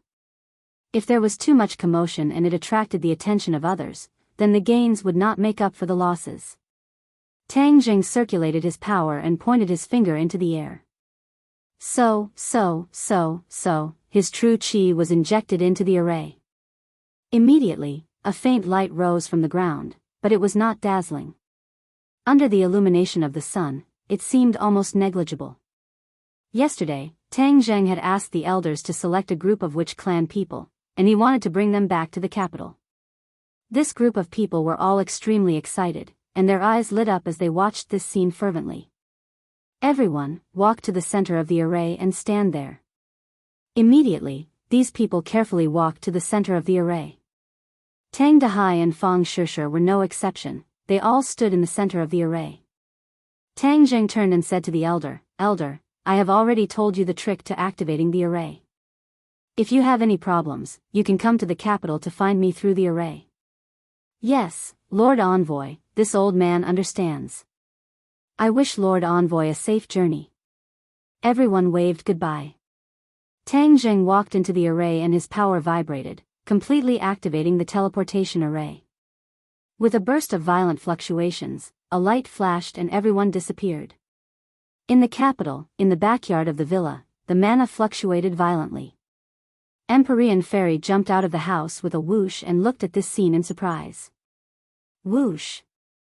In the next second, a group of people appeared out of thin air in the backyard. Yi Ding Dang and the others rushed over and saw this scene. They were all dumbfounded. Everyone suddenly realized that Tang Zheng was mysterious before. It turned out that the array he set up had such a wonderful effect that it could make people appear out of thin air. "What kind of array is this?" Empyrean Fairy asked impatiently. "Teleportation array," Tang Zheng said with a smile. He had already confirmed from Chi Yu and the inner demons that there was no teleportation array in the human world. This meant that it was unique to the ghost realm. No wonder even the Empyrean fairy could not recognize this array. He did not know who invented this array. It was really powerful. People and things thousands of miles away could be teleported in an instant. It was more convenient and faster than any current transportation. If such a teleportation array was set up during a war, the army would directly descend from the sky and pierce the enemy's heart. There would be no need to fight the war. Empyrean Fairy recalled the 3 words teleportation array, and was sure that she had never heard of it. She could not help but be secretly shocked. Could it be that he learned this from the ghost realm? Because he was sure that there was no such array in the human world. Master. Nana's voice interrupted the Empyrean Fairy's thoughts. Nana was like a little swallow that threw herself into the Empyrean Fairy's arms. A smile finally appeared on the Empyrean Fairy's cold face. Master, Nana missed you so much. Nana has always remembered your teachings and has been working hard to cultivate. You are indeed a good disciple of Master. Empyrean Fairy stroked her delicate face and smiled from the bottom of her heart. Fang Shishir and the others were still thinking about the feeling just now. The feeling of being in a different place in an instant made them feel as if they were still in a dream. It was not real at all. Especially the Wu clan people who were looking around curiously. Tang Zheng called the Wu clan people who were far away to come over. These Wu clan people who came early had long been accustomed to the life in the capital. He asked them to bring their people to settle down. Fortunately, they had already bought a lot of houses nearby, so they had a lot of space to live in. Only Tang Zheng's family was left in the backyard. Wu Junshan and Lan Yu hurriedly came over and supported Tang Dehai. They said with concern, "Old master, quickly go inside and rest. The sun is shining brightly outside, it's very hot." Tang Dehai looked around and asked blankly, "Is this little Zheng's residence in the capital?" To him, this luxurious villa was still a bit dazzling. Deep down, he was still that simple old man. "Yes, this is your home. Old master, your home," Wu Junshan said as he held Tang Dehai's hand. Tang Zheng smiled as he looked at the two of them happily. He did not comment on Wu Junshan and Lan Yu's actions, as he had seen everything that this couple had done. Yi Dingdang and Fang Shishir reunited after a long time, holding hands and whispering to each other. It was unknown what they were talking about, but from time to time, they would glance at Princess Anne, obviously talking about the little secrets between women. The family was reunited, and everyone was happily gathered together. That night was the most lively night in the villa. Although Tang Dehai was happy, he was secretly worried. Looking at the girls who were more beautiful than flowers, although he was old, he was not stupid. He guessed that they must have some sort of relationship with Tang Zheng. His grandson was so lucky to be with so many fairy-like girls. He had to remind him not to be like the modern Shinshimi.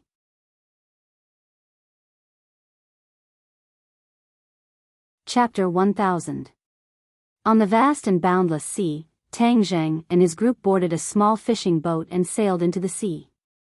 They had already become familiar with each other. Wang Guanxuan had told his colleagues not to neglect Tang Zheng. Although they were puzzled, they did not dare to disobey. On the way, Lu Qingmei was undoubtedly the focus of attention. Many topics revolved around her. Lu Qingmei was after all someone who had been in the workplace for a long time, so she was able to handle it well. She enjoyed this kind of time with Tang Zheng and was completely immersed in happiness. The fishing boat floated and sank, riding the wind and waves. Wang Guanxuan asked with concern, "The wind and waves outside are big. If you get seasick, you can go directly to the cabin to rest." Tang Zheng smiled and said it was fine. Lu Qingmei was in high spirits. She stood at the bow and looked at the rolling waves. She stretched out her arms as if she was hugging the sea. She was enjoying it very much and did not look seasick at all. Wang Guanxuan still remembered the first time he took a boat out to sea. He vomited so much that his soul almost left him. But these two people's reactions were too strange. He couldn't help but ask curiously, "Do you go out to sea often?" "No." "Then why don't you have any reaction?" Wang Guanxuan's expression was strange. The others also looked at them like they were looking at aliens. The main reason was that this fishing boat was too small. It was far from being as stable as a luxury cruise ship. Tang Zheng laughed out loud. How could such a small wave cause a cultivator to have a reaction? He casually said, "Maybe it has something to do with people's physical fitness. Our bodies are very good." Everyone thought that their bodies were not bad either, but they were not as free and easy as you. The small fishing boat rode the wind and waves and gradually sailed into the deep sea. Looking at the sea, people couldn't help but feel a sense of insignificance. In the distance, they saw a huge yacht. The white yacht was bathed in the sun and had a beautiful luster. It made people deeply attracted by its charming figure. Wang Guanxuan introduced, "I talked to the boss on the phone. The boss is already on the yacht. He specially came to see you." Tang Zheng said calmly, "Isn't your boss overseas?" "He cancelled everything at the last minute and rushed here just to see you," Wang Guanxuan said in a deep voice, as if he was trying to show how much his boss valued Tang Zheng. Tang Zheng chuckled. "Thank you for your boss's concern. I'll thank him in person later for agreeing to come with me." The small fishing boat approached the yacht, and they went up the stairs to the deck of the yacht. Immediately, the aura of a rich man hit him in the face. The difference between a high-end yacht and a small cargo ship was simply too big. Several people were standing on the deck to welcome them. When they saw Tang Zheng and Lu Qingmei get on the yacht, they came to greet them. The person at the front laughed heartily and extended his hands from a distance. With a few strides, he arrived in front of Tang Zheng and firmly grasped his hand. He excitedly said, "Welcome to my ship, young Master Tang. You bring light to my humble dwelling today." Hearing his praise, Tang Zheng smiled modestly and said, "Mr. Du, you flatter me. I'm also very happy to meet you." Du Qifeng waved his big hand and said sonorously, "I'm not flattering you. I'm just telling the truth. I've admired young Master Tang for a long time. It's really a blessing of 3 lifetimes to meet you in person this time." Du Qifeng was also a successful person, but in front of Tang Zheng, his attitude was extremely low, because he knew that Tang Zheng had a huge amount of power. As the saying goes, the ignorant are not afraid. It was precisely because Du Qifeng knew the inside story that he was more in awe of Tang Zheng. When the others saw their boss's behavior, they were shocked. They couldn't help but stare at Tang Zheng for a long time, trying to see if there was anything different about him. However, except for his calm and composed manner, there was not much difference in other aspects. "Sorry to bother you this time, Mr. Du," Tang Zheng smiled faintly and didn't comment on his compliment. Suddenly, his eyes turned and fell on a person behind Du Qifeng. His pupils suddenly shrank. "It's you." His sharp eyes fell on the other party like a knife. The other party felt as if there was a giant sword hanging over his head, which could chop down at any time.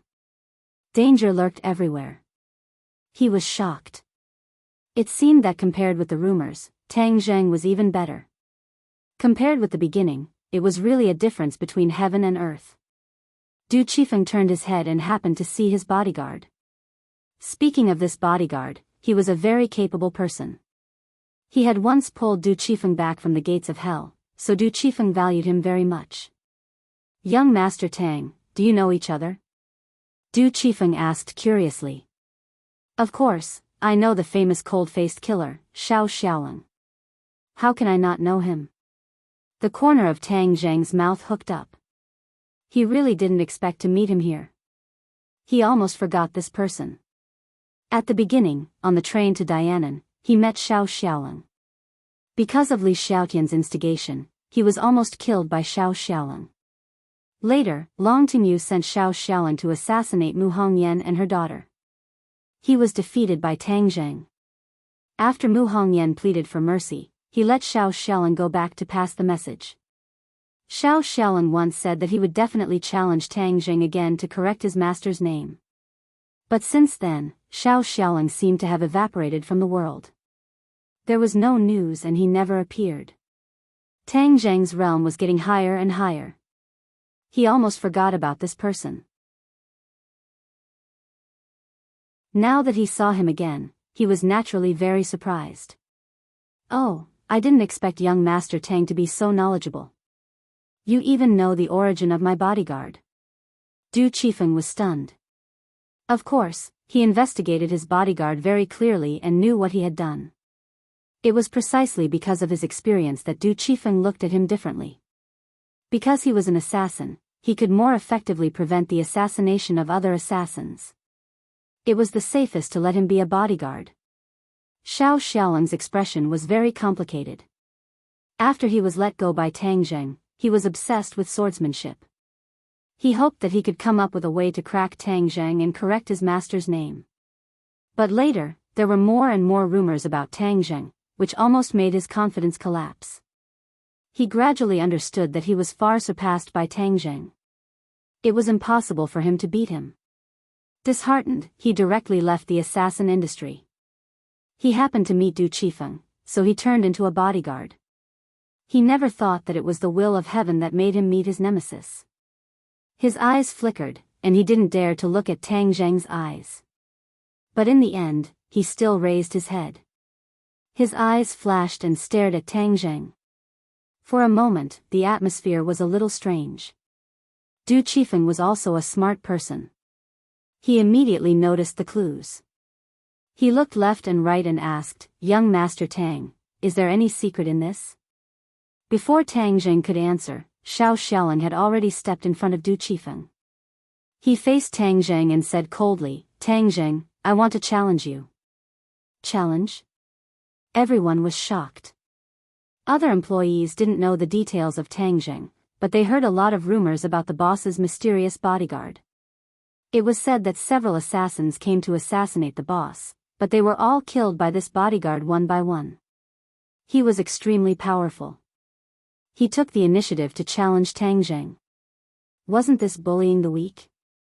It was simply murder. Wang Guanxuan also had the same idea. When he thought that Tang Zheng was his junior brother, if something happened to him, how could he explain it to his teacher? He quickly stood up to dissuade him. "Boss, how can this be? My junior brother is just an ordinary college student. How can he be Xiao Xiaoling's opponent? Isn't this sending him to his death?" Du Qifeng was puzzled and his eyebrows were twisted. He was not as naive as the employees. When he saw the reaction of Tang Zheng and Xiao Xiaoling, he knew that the two must have a conflict. He originally wanted to climb the line of Tang Zheng, but now it seemed that it was the opposite of what he wanted. He was annoyed. If he didn't bring Xiao Xiaoling this time, wouldn't he not encounter such an embarrassing thing? He was in a dilemma and couldn't decide for a while. Tang Zheng was calm. If it was before, he would face Xiao Xiaoling as if he was facing a great enemy, but now he couldn't make any waves. Challenge? Do you really have this confidence? Have you really practiced your swordsmanship to this level? Tang Zheng asked with a smile. Xiao Xiaoling didn't have much confidence, but he didn't back down. He said, "A real man has to do something. Sometimes, knowing that there is a tiger in the mountain, he goes to the tiger mountain. Some things have to be done." You have a little more courage and spirit than before. Tang Zheng joked with a smile. One person is responsible for one's actions. This is the grudge between us. Please don't involve Mr. Du, he is my benefactor. You can't hurt him because of me.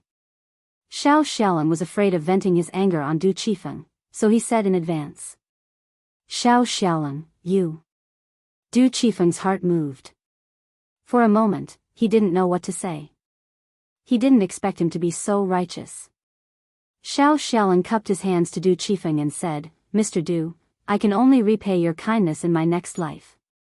Du Qifeng's mind was full of thoughts.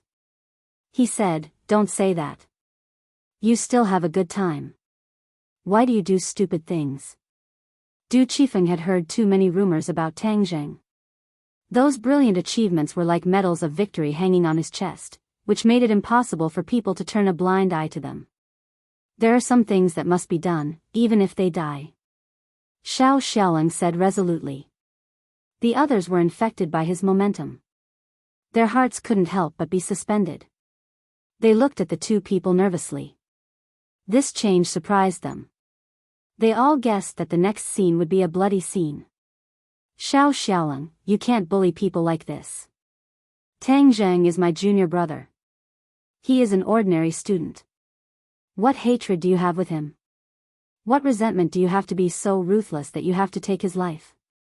Wang Guanxuan blushed and asked angrily. Xiao Xiaoling didn't look at him at all. He just stared straight at Tang Zheng. Tang Zheng patted Wang Guanxuan on the shoulder and comforted him. Brother Wang, don't worry about me. Wang Guanxuan was burning with anxiety. He was like an ant on a hot pan. He said, Junior brother, it's all my fault. I brought you here. How can I explain it in front of my master in the future? Looking at his anxious appearance, Tang Zheng couldn't help laughing. Although they hadn't known each other for a long time, his good impression of this senior brother had greatly increased. He gently pulled him without any explanation. He found that his body had been pulled behind Tang Zheng.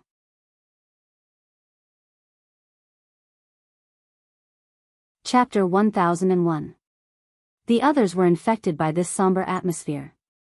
They were silent, and their breathing slowed down involuntarily. They clenched their hands and looked at the two nervously. The layman watched the excitement, and the expert watched the door. In the eyes of the layman, Tang Zheng stood steadily, indifferent, like a lamb waiting to be slaughtered. Xiao Xiaoling's murderous aura was awe-inspiring, like an unsheathed sword, showing its sharpness. Whoosh! A soft sword flew out from Xiao Xiaoling's waist, like a spirit snake, winding forward, and instantly arrived in front of Tang Zheng. The sword chi was like a viper spitting out a hissing sound, stabbing towards Tang Zheng's heart.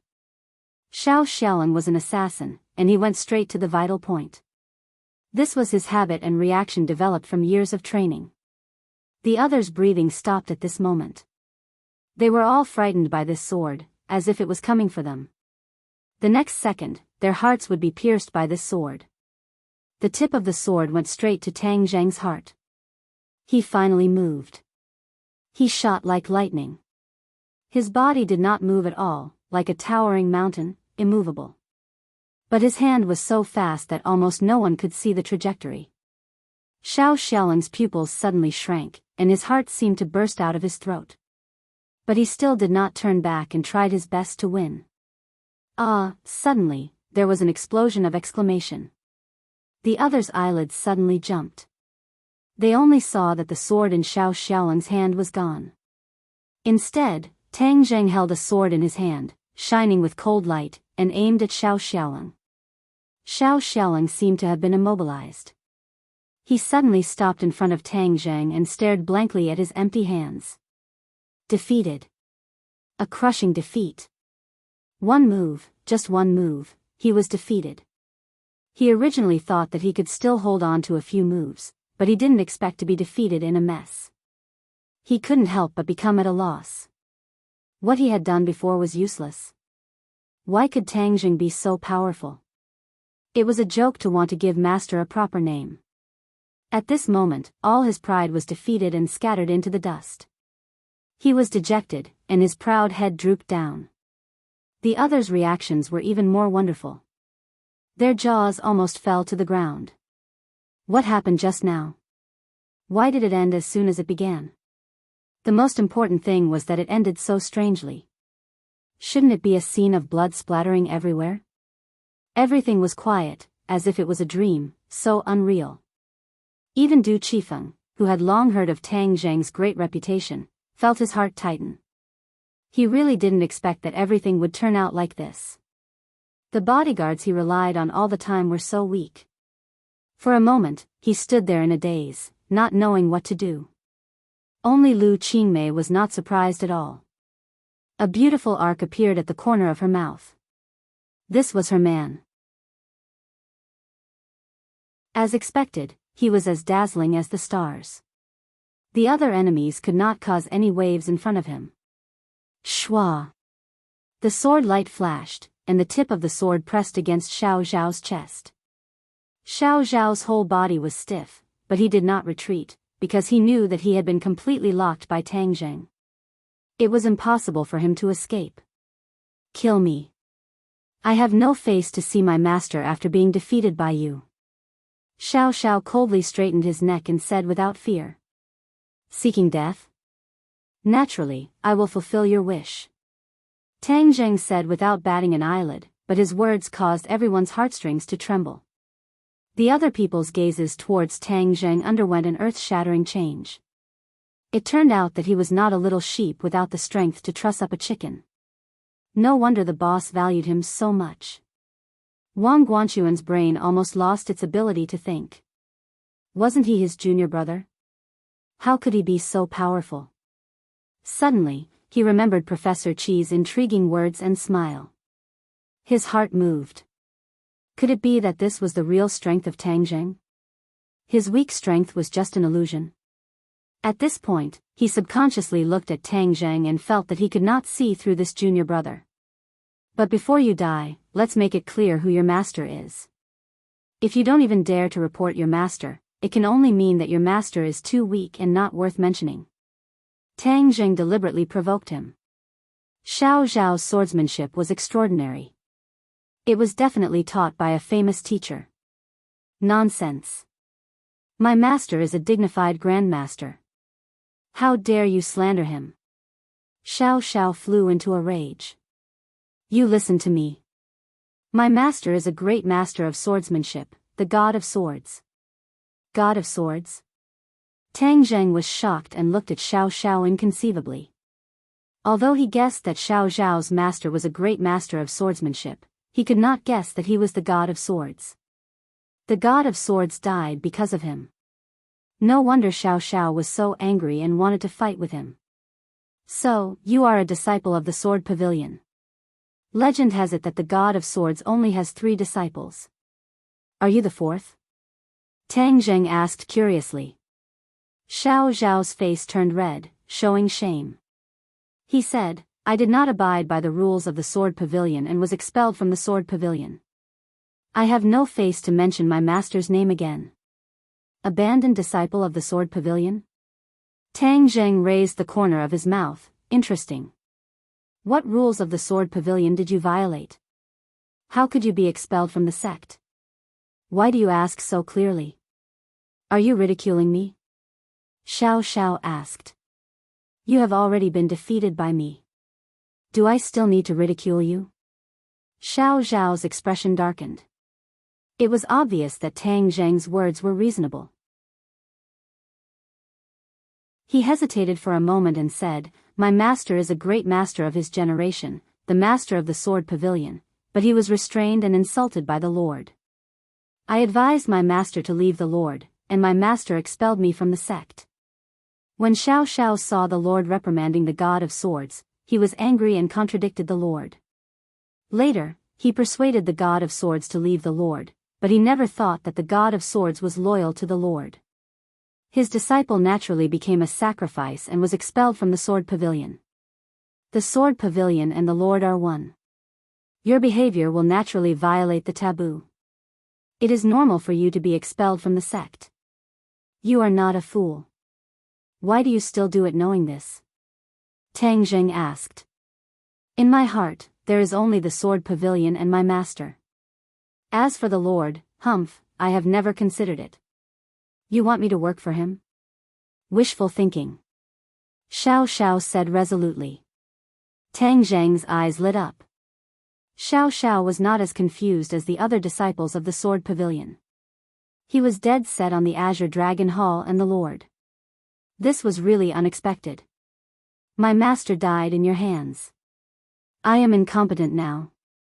I can't avenge my master. If you kill me, I will go to my master to ask for punishment.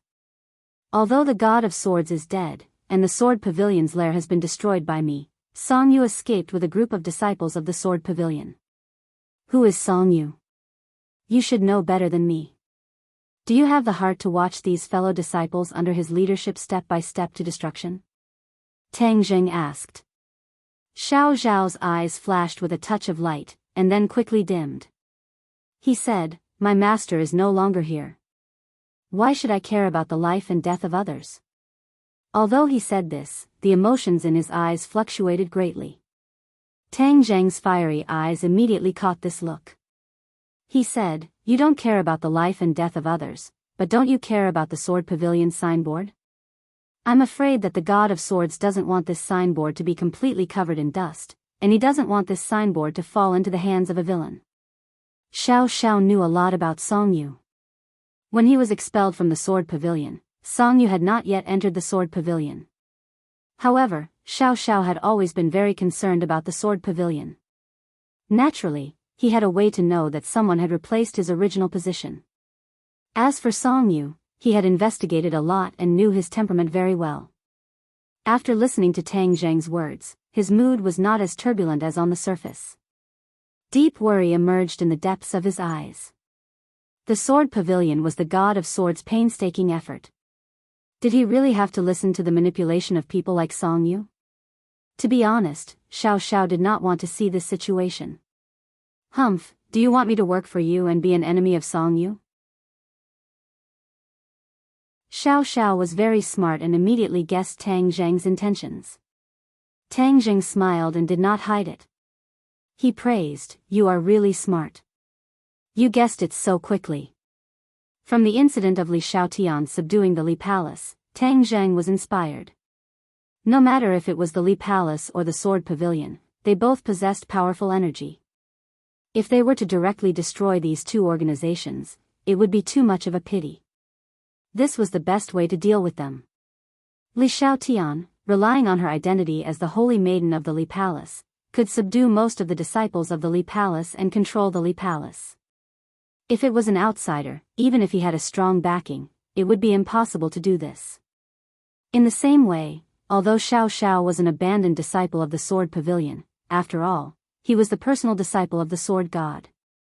His identity was not ordinary, so he was also likely to control the powerful force of the Sword Pavilion. Seeing that Tang Zheng did not deny it, Xiao Xiao snorted and said disdainfully, "You are dreaming. You killed my master, but you still want me to obey you. Do you think it is possible? Unless it is the next life. So determined?" Tang Zheng chuckled. Xiao Xiao snorted and simply turned his head away. He was too lazy to look at Tang Zheng. But his attitude had shown that he would not obey Tang Zheng at all. The atmosphere became more and more tense, and the others felt that their breathing was stifling, especially Du Qifeng. His heart was filled with apprehension. This time, he had completely offended Tang Zheng, so how could he have a chance to climb this line? If Tang Zheng did not vent his anger on him, then he would thank the heavens. Du Qifeng took a deep breath and bit his tongue. The sharp pain made his nervous nerves relax for a moment. He suppressed his anxious mood and said cautiously, "Young Master Tang, there's definitely still room for negotiation." Before he finished speaking, Xiao Xiao had already shouted, "Boss, don't say it. This is a personal grudge between me and him. I believe he will not vent his anger on you. Although he and I are enemies, I know his style of doing things very well. He will not vent his anger on the innocent. You know me quite well." Tang Zheng laughed involuntarily. "I have always studied my enemies carefully. Of course, I know your style of doing things very well. With your understanding of me, do you think I will kill you?" Tang Zheng asked with interest. "Although you are not an evil person who kills innocent people, you have never been merciful to your enemies. How can I have a chance to live?" Xiao Xiao laughed at himself. "Sure enough, it is very accurate." Tang Zheng sighed and stabbed with his sword. Puff.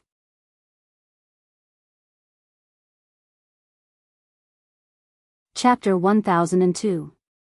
The picture froze. Xiao Xiaolin was lying in a pool of blood with his eyes closed. The long sword was inserted in his heart. Everyone concluded that he was dead. This was really a picture of blood splashing everywhere, but the one who was killed was Xiao Xiaolin, not the powerless Tang Zheng. Most of them were ordinary people who had never seen killing in their lives. At this moment, they were almost scared silly, standing in place like wood, at a loss. After all, Du Qifeng was a man who had seen much of the world. Although he was startled, he wasn't dumbfounded. After a moment of absent-mindedness, he came back to his senses and sighed deeply. Alas, why bother? He didn't blame Tang Zheng, and he didn't dare to blame him. It was no exaggeration to say that the lives of the people on this boat were all in Tang Zheng's hands. But Du Qifeng was not worried, because he knew that Tang Zheng was not a person who killed innocent people. Give me a room. Tang Zheng calmly said to Du Qifeng. Du Qifeng hurriedly nodded, okay, please come with me. Tang Zheng lifted Xiao Xiaolong. Blood dripped on the deck, leaving a long bloodstain that extended into the cabin. The others stared at all this with their mouths agape, unable to speak for a long time. Watching several people disappear into the yacht, the others were finally able to breathe a sigh of relief.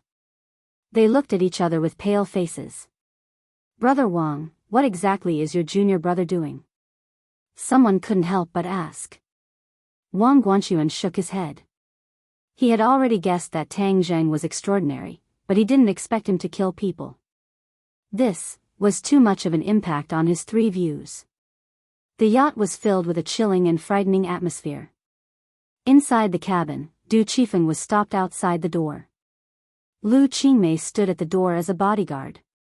No one could get close.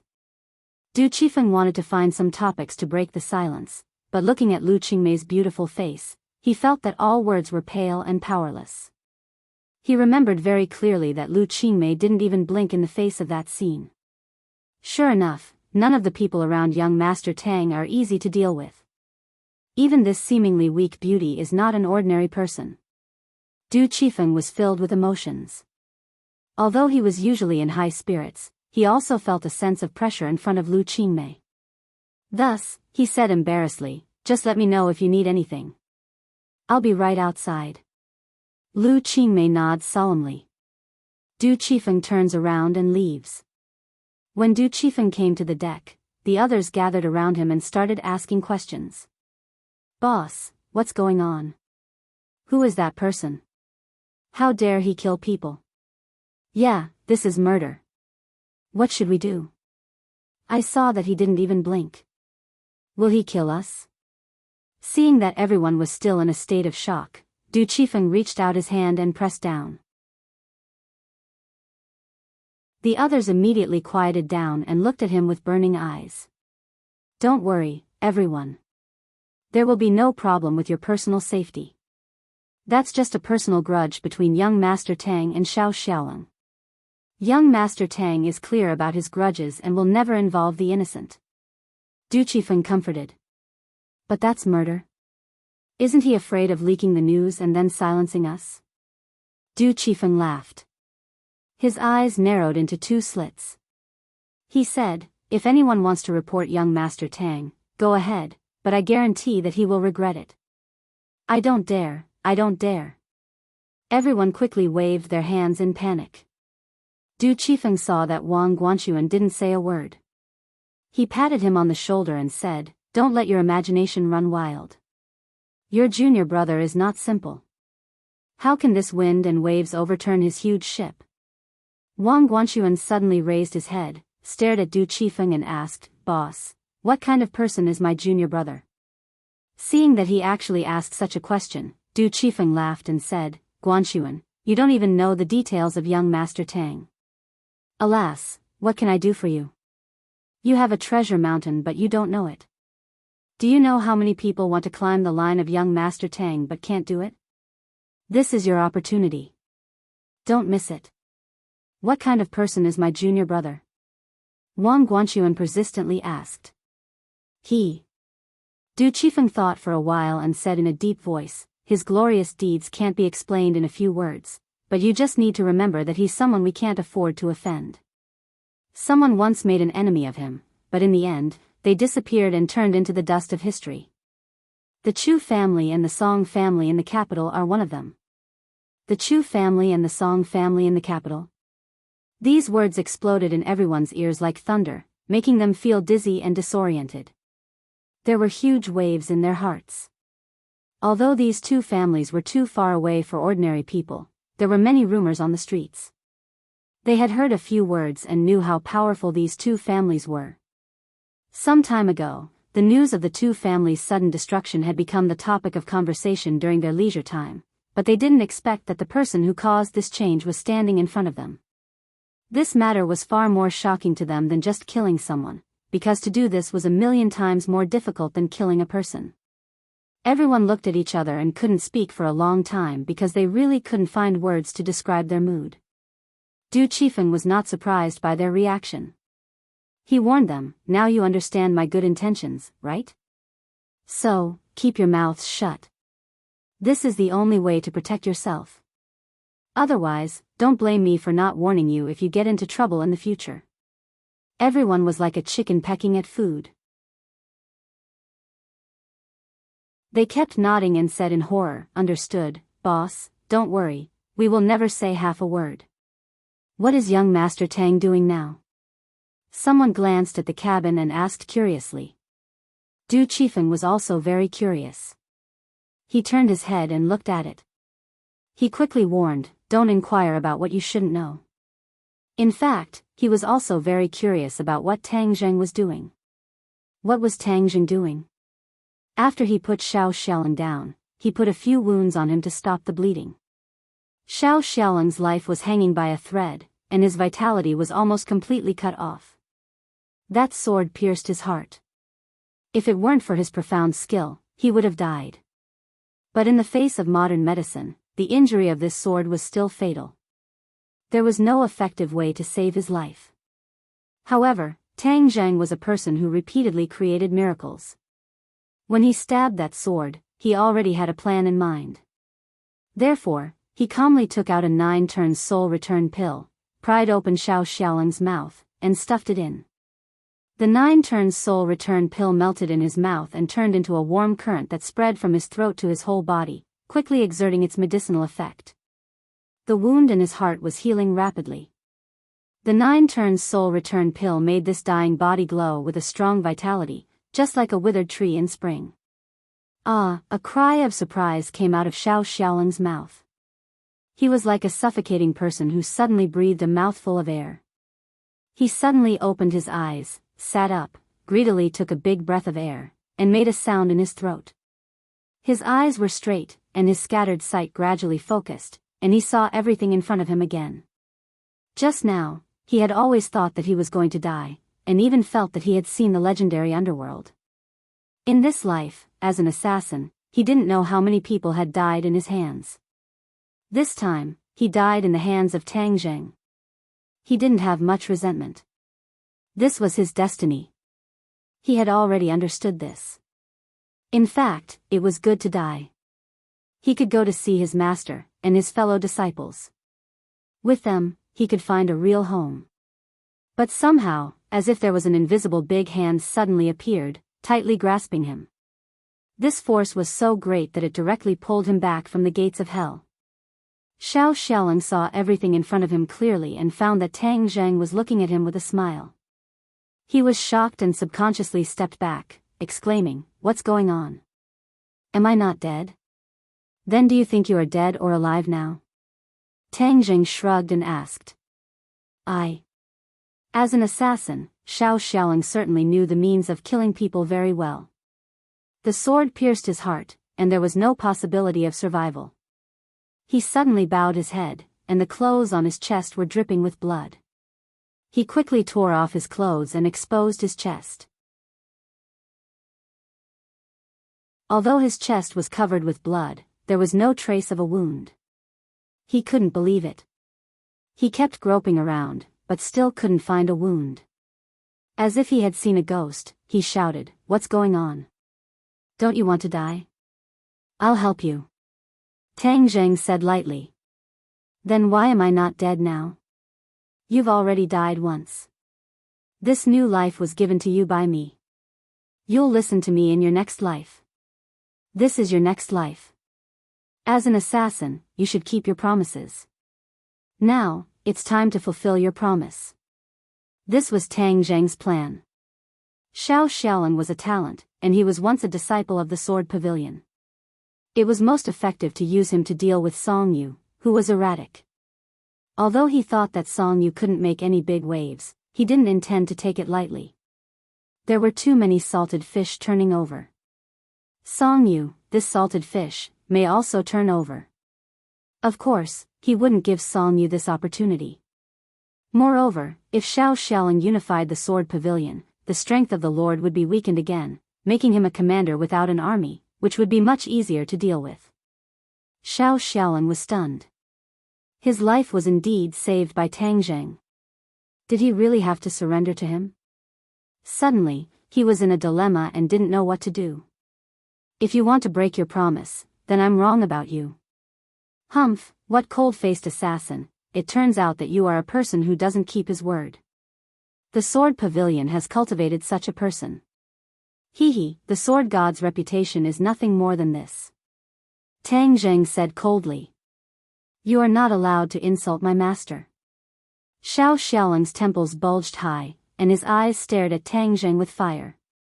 Tang Zheng was not afraid at all. Xiao Xiaoling's momentum gradually weakened. His heart turned 1,000 times, and finally, he powerlessly hung his head. Tell me your decision. Tang Zheng roared, as if his voice was deafening.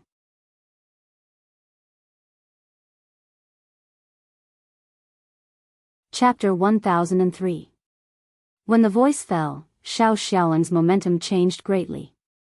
Because at this moment, he had let go of the obsession in his heart, and his heart had undergone a tremendous change. Tang Zheng was satisfied and looked at Xiao Xiao with a smile. He had already expected that he would agree. He was such a person. Suddenly, Tang Zheng's face changed slightly. He stared straight at Xiao Xiao and found that his momentum was still changing rapidly, becoming more and more fierce, like an unsheathed sword, with sword-like eyebrows and starry eyes, adding more momentum. Your cultivation is about to break through. Tang Zheng certainly understood what this situation meant. He didn't expect that the transformation of Xiao Xiaoling's soul would cause an earth-shaking change in his power. Actually, this was not something inconceivable. After all, the change in one's state of mind was closely related to one's cultivation. His transformation this time was equivalent to a new life, throwing away many of the shackles of the past. Xiao Xiao was also surprised. He didn't expect that there would be such a miraculous effect after he unloaded his burden. Ever since he was defeated by Tang Zheng, he had been working hard and cultivating diligently. He had already reached the 9th grade of the Khanate realm, which was already very impressive. Now that he had the opportunity, he was going to break through to the martial scholar realm. This was a crucial step for any martial artist. Greater than or equal to greater than or equal to greater than or equal to greater than or equal to. He gradually calmed his mind and concentrated on circulating his internal energy. He could hear the sound of his internal organs rumbling like a flood, while his bones and tendons emitting crackling sounds. A moment later, this strange sound gradually disappeared, and Xiao Xiaoling had completely transformed. He broke through the shackles of cultivation in one fell swoop and reached the 1st grade of the Supreme Power realm. Xiao Xiao took a deep breath. He couldn't believe it. He touched it left and looked at it right. The Grandmaster realm that he had been looking forward to came unexpectedly, which was completely different from his imagination. The most important thing was that all this was equivalent to thanks to Tang Zheng. This gave him mixed feelings and a strange feeling. Congratulations. Tang Zheng beamed. Xiao Xiao took a deep look at him, and finally resisted the impulse to speak ill of him. He simply said, "Thank you." Tang Zheng struck while the iron was hot. Since that's the case, you will listen to my orders from now on. I will help you take back the sword pavilion and let you control it. In addition, let me tell you something. The Li Palace is already in my hands. What? Xiao Xiao recovered from the surprise and looked at Tang Zheng inconceivably. How is that possible? Nothing is impossible in this world. Even the High Lords have to avoid me. How can these organizations escape from my grasp? Tang Zheng looked as if he had already won. Xiao Zhao's cold face changed, and he didn't know how to answer. Tang Zheng ignored Xiao Zhao's complicated mood and went straight out of the door, leaving him to digest this change alone. Lu Qingmei hurriedly looked over. When she saw that Xiao Xiao was safe and sound, a strange color flashed across her face. She seemed to be surprised, but then she returned to normal and asked, "How is it?" "He has already submitted to me," Tang Jing said calmly. "Oh." Lu Qingmei's face didn't change at all. In her opinion, it was really amazing that Xiao Xiao came back to life. But after all, Tang Zheng was the creator of miracles, so all this was reasonable. Tang Zheng and Lu Qingmei came to the deck and found that other people were looking at them. Their eyes were very complicated. Du Qifeng hurriedly greeted them. "Young Master Tang, Xiao Xiao, he. Do you care about him?" Tang Zheng asked with a smile. Du Qifeng's heart was cold. He didn't know what this meant. He hesitated for a moment and said truthfully, "To tell you the truth, Xiao Xiao once saved my life, so I really care about him. If he heard what you said, he would be very pleased." Du Qifeng's heart was already dead. How could he hear these words? He smiled bitterly. "Young Master Tang, you flatter me. May I ask what else you want me to do?" Tang Zheng was also not polite. He asked straightforwardly, "When are we going to explore the sea?" Du Qifeng said, "There is still some distance to the shipwreck. I estimate that after a night's rest, we will arrive tomorrow. It is in the high seas. No one has jurisdiction over it. So that's how it is. I thought it was in the nearby sea. Young Master Tang, take a night's rest. We will arrive tomorrow. You can also take the opportunity to enjoy the beautiful sea view." Du Qifeng was indifferent. So many things had happened just now, but he could talk and laugh. He was really not an ordinary person. Suddenly, a high-pitched scream interrupted Du Qifeng. "Look at him." Everyone's attention was attracted by this scream. Following his gaze, many people were so frightened that they staggered and almost fell into the sea. "Ghost, there are ghosts!" Someone screamed. The atmosphere suddenly dropped to ice, making people shudder. Xiao Xiao stood at the cabin door and looked at everyone curiously. After listening to the scream, his brows subconsciously wrinkled, and he looked more and more cold and ferocious. Ghost. Finally, someone couldn't bear it. He turned over and jumped off the yacht. With a plop, he fell into the sea and swam away. Du Qifeng and Wang Guanxuan were also really shocked. They looked at Xiao Xiao with pale faces and hurriedly hid behind Tang Zheng. In an instant, other people also followed suit and hid behind Tang Zheng, shivering. Their bodies and minds were filled with fear. Xiao Xiao walked towards the crowd without saying a word. Suddenly, screams rose into the sky. Some people heard the sound of teeth chattering. Some people's legs were soft and they directly collapsed on the deck. "Young Master Tang, you should stop him. You are so powerful. You can definitely stop him." Du Qifeng pleaded with fear. Tang Jing asked with a smile, "Why should I stop him?" "Because he is a ghost." Du Qifeng secretly glanced at Xiao Xiao and quickly retracted. No matter how much experience he usually had, how calm he was in the face of danger, in the face of this supernatural phenomenon, he would still feel fear from the bottom of his heart. Puchi. Lu Qingmei couldn't help laughing. The arc of Tang Zheng's mouth was getting bigger and bigger. Xiao Xiao had already walked in front of several people and asked, "Mr. Du, I am not a ghost." "You are not a ghost. How is it possible? You were clearly dead just now." Du Qifeng was still in shock. Xiao Xiao was speechless and looked at Tang Zheng for help. Tang Zheng turned sideways and let the others face Xiao Xiao. In an instant, several people were scared and fell to the ground, trembling like a sieve. "Mr. Du, look at me." Xiao Xiao grabbed Du Qifeng's hand. Du Qifeng trembled violently, as if he had been electrocuted. Suddenly, his eyes changed slightly. Huh? How could Xiao Xiao's hand be hot? Weren't the ghost's hands cold? Du Qifeng gradually calmed down. He slowly raised his head and looked at Xiao Xiao's eyes. Those eyes were indeed full of vitality. Where was the ghost? He was really not dead. Du Qifeng's mouth opened so wide that he could almost stuff a duck egg in it. He looked at Xiao Xiao incredulously and asked, "Didn't that sword just pierce your heart? And you lost so much blood. Why are you alive and kicking now, as if nothing had happened?" Xiao Xiao didn't answer, but focused his eyes on Tang Zheng. Du Qifeng's heart moved. Was all this young Master Tang's credit? Just now, he took Xiao Xiao into the cabin to save him. But after a while, he came out. That was a fatal injury. How did he do all this? This was simply the reincarnation of Hua Tuo. Du Qifeng scratched his head, but he couldn't figure out how all of this was done. The gaze he looked at Tang Zheng became more and more complicated. He was completely in awe of Tang Zheng's unfathomable methods, and his admiration was like a torrential river. Others finally understood that this person was not dead at all. He was not a ghost at all. They were afraid in vain. However, their thoughts were also the same as Du Qifeng's. How did this happen? Well, don't be afraid.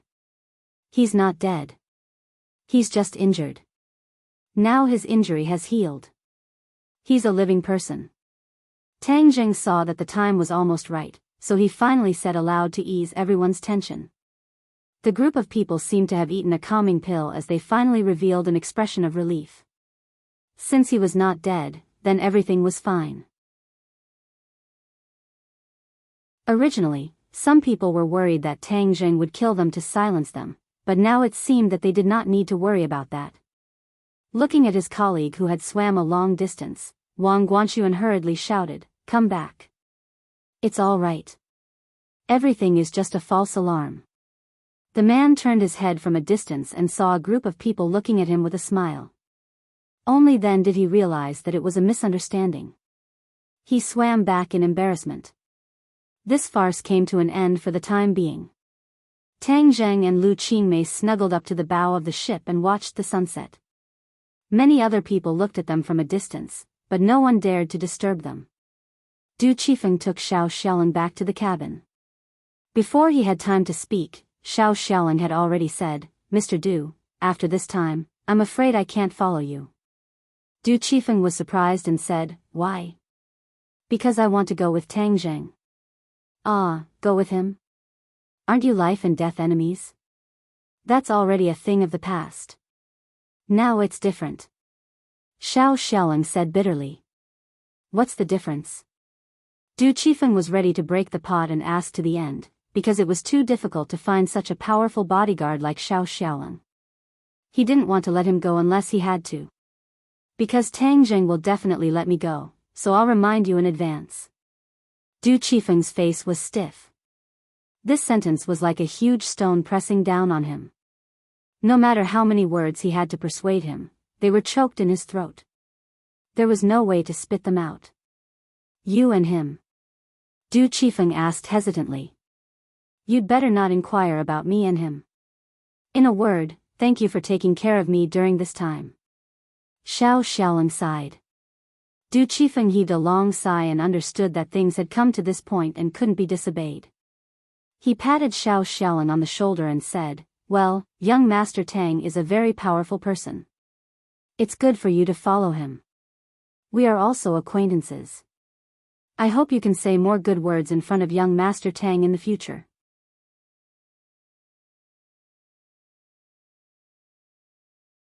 Chapter 1004. The sky was high and the sea was wide. The sun shone on the surface of the sea.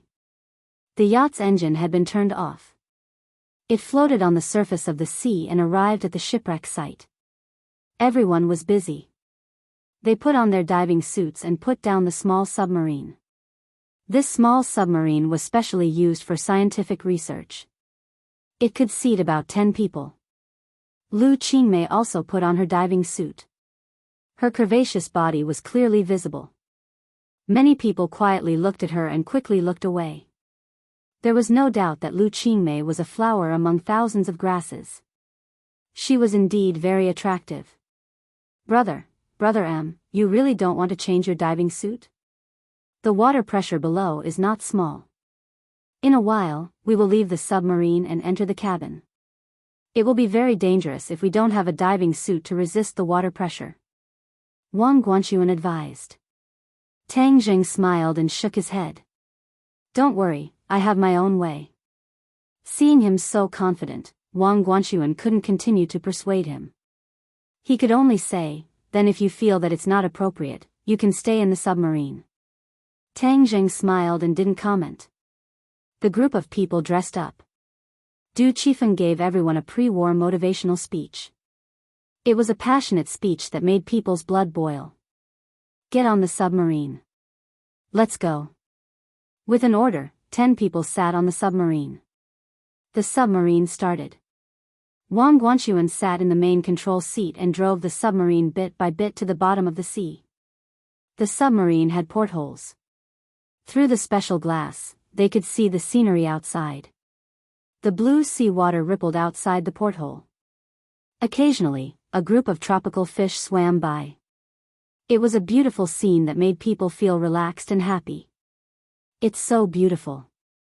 Lu Qingmei couldn't help but praise. She held Tang Zheng's hand. Tang Zheng patted her hand and said, let's go outside later. It will be even more beautiful. Lu Qingmei nodded happily. She leaned on his shoulder as if there was no one else around. She enjoyed the beautiful scenery outside. She felt that at this moment, she was really happy to the extreme. They dived deeper and deeper. There was no sunlight around. It was dark. The submarine turned on the headlights to guide the way forward. Whoosh! Suddenly, a black shadow passed in front of the submarine and set off a wave. The submarine shook a few times. The crowd exclaimed. What's going on? What was that thing just now? It seemed huge. Yeah, I didn't see it clearly. What exactly is it?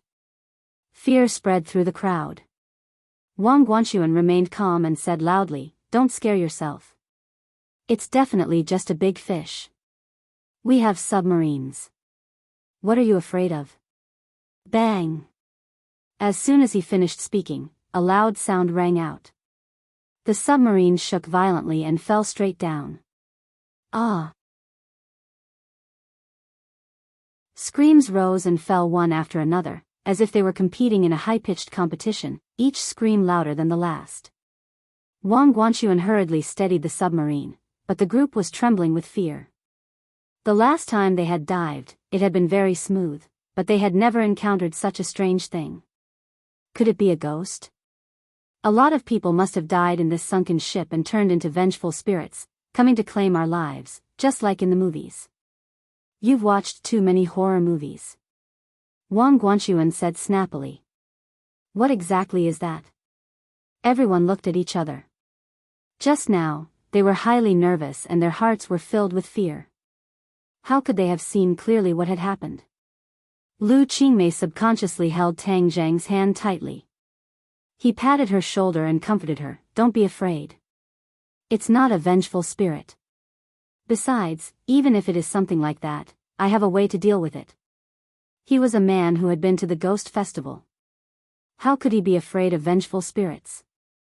He raised his voice and explained, everyone, don't panic. It's not a vengeful spirit. It's just a shark. Shark?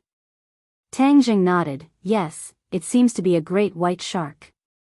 How could people who had been in the sea not understand the power of sharks, especially this great white shark?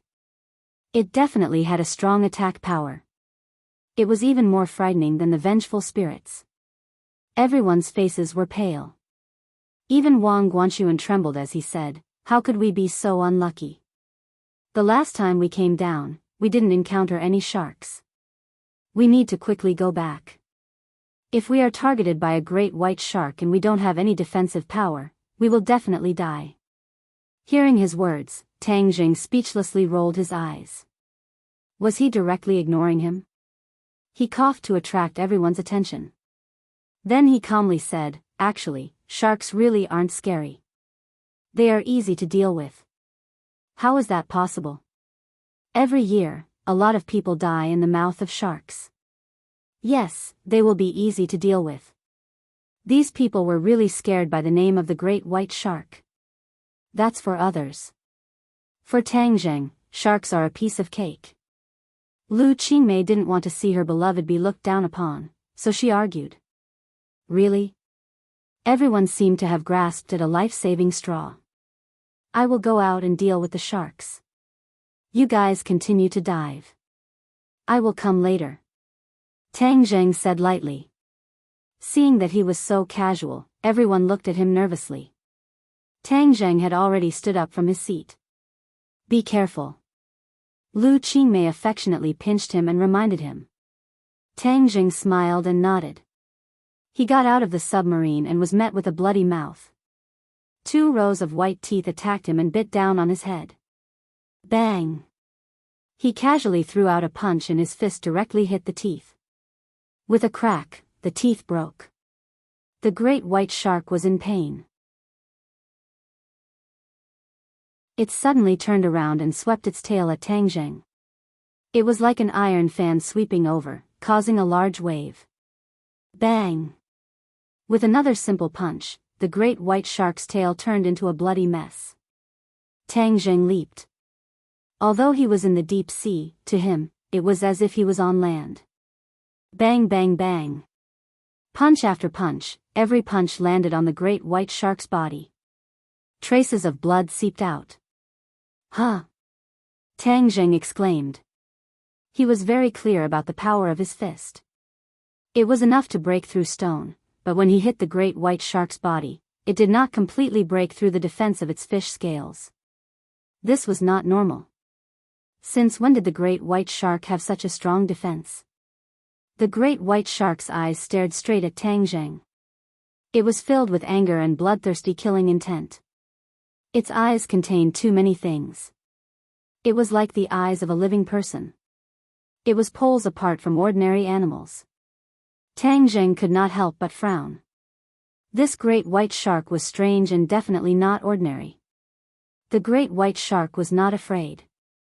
Instead, it smelled its own blood and went completely berserk.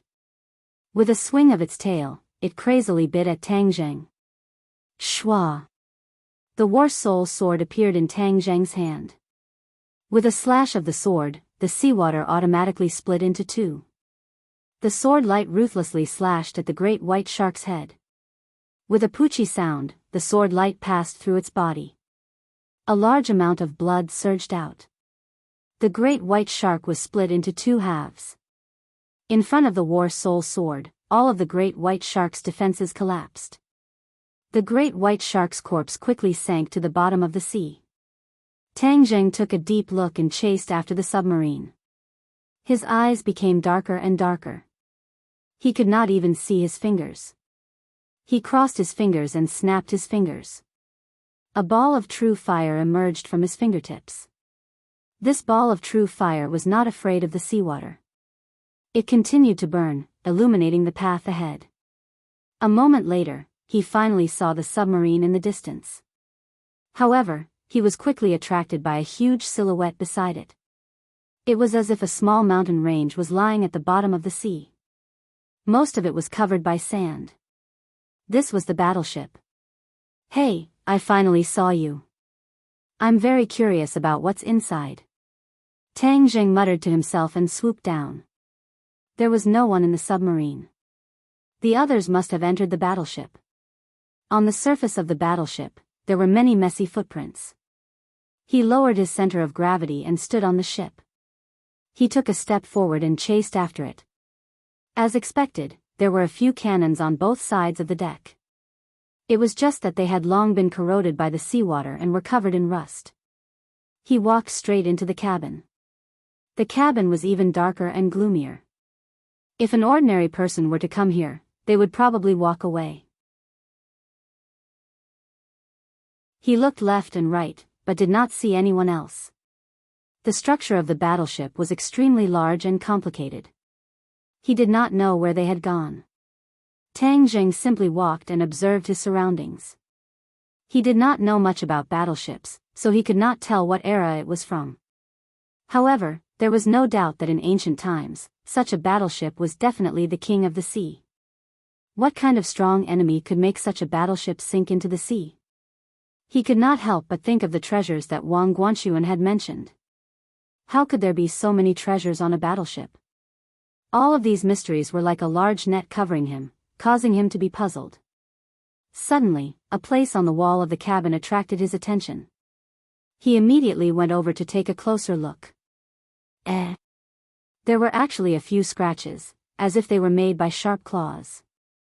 The shipyard was made of steel, so to be able to leave scratches on it showed how powerful the claws were. Tang Zheng was shocked and thought that it was strange. These scratches must have been left after the battleship fell silent. Otherwise, how could a battleship tolerate such scratches? However, in the depths of the vast sea, what could leave such scratches on a battleship? This was completely abnormal. Tang Zheng scratched his head, puzzled. He took a few more steps forward and saw some more scratches. However, some of the scratches were covered by sand. If he did not pay attention, he would not have noticed them. This meant that these scratches were not made at one time, but over several periods of time. Could there be some kind of monster in the deep sea? However, the claws of ordinary things could not be so sharp. For a moment, Tang Zheng could not figure out what was going on. Suddenly, a cry of surprise attracted Tang Zheng's attention. This cry was very weak. If not for Tang Zheng's extraordinary hearing, he would have ignored it. Oh no, could they be in danger?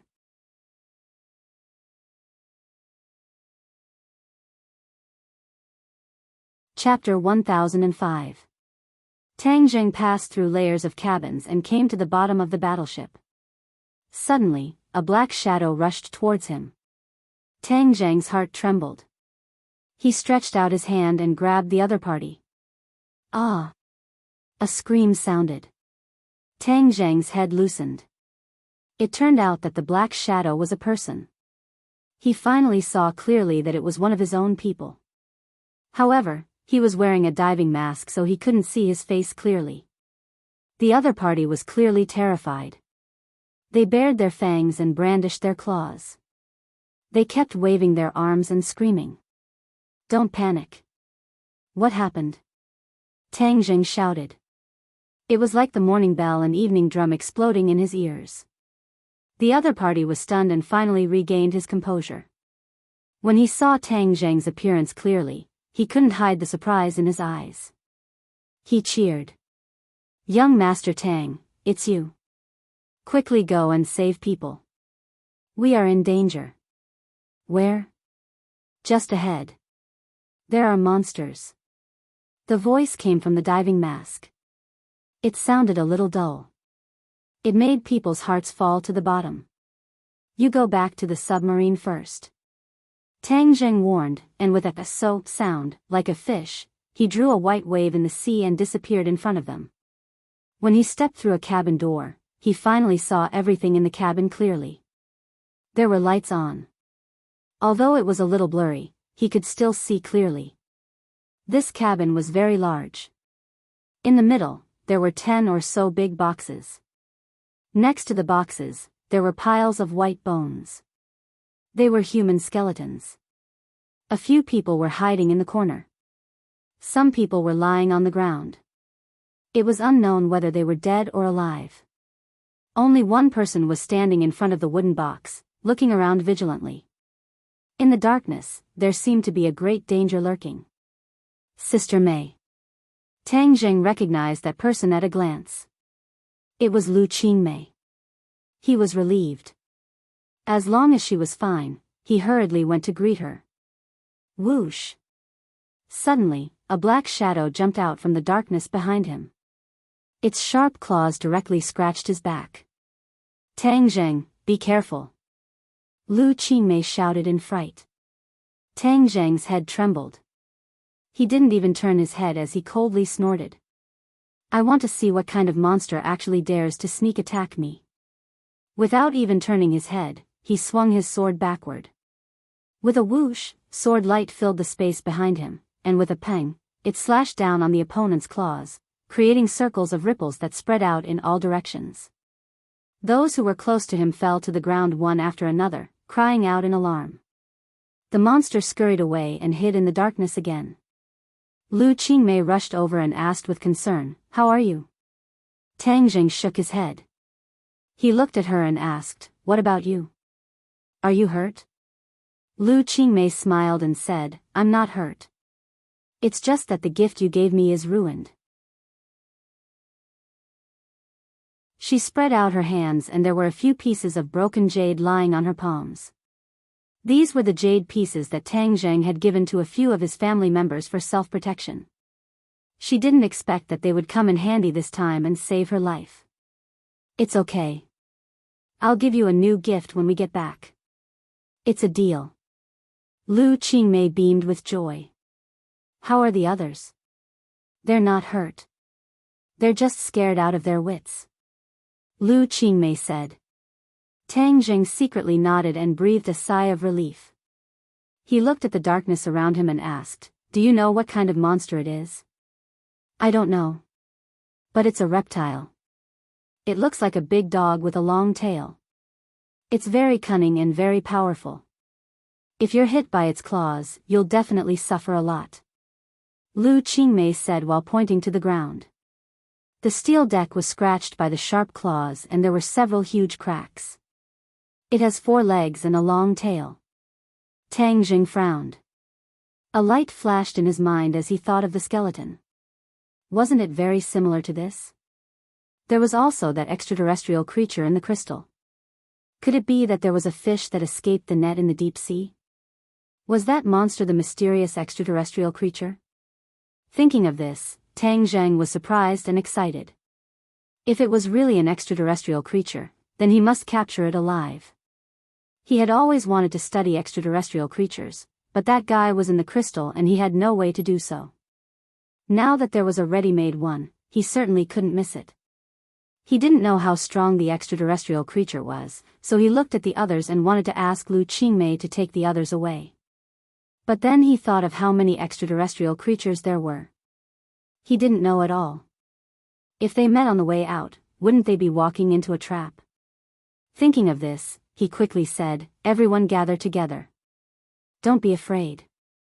I'll protect your safety." Just as his voice fell, he heard a person scream and was dragged into the darkness with a whoosh.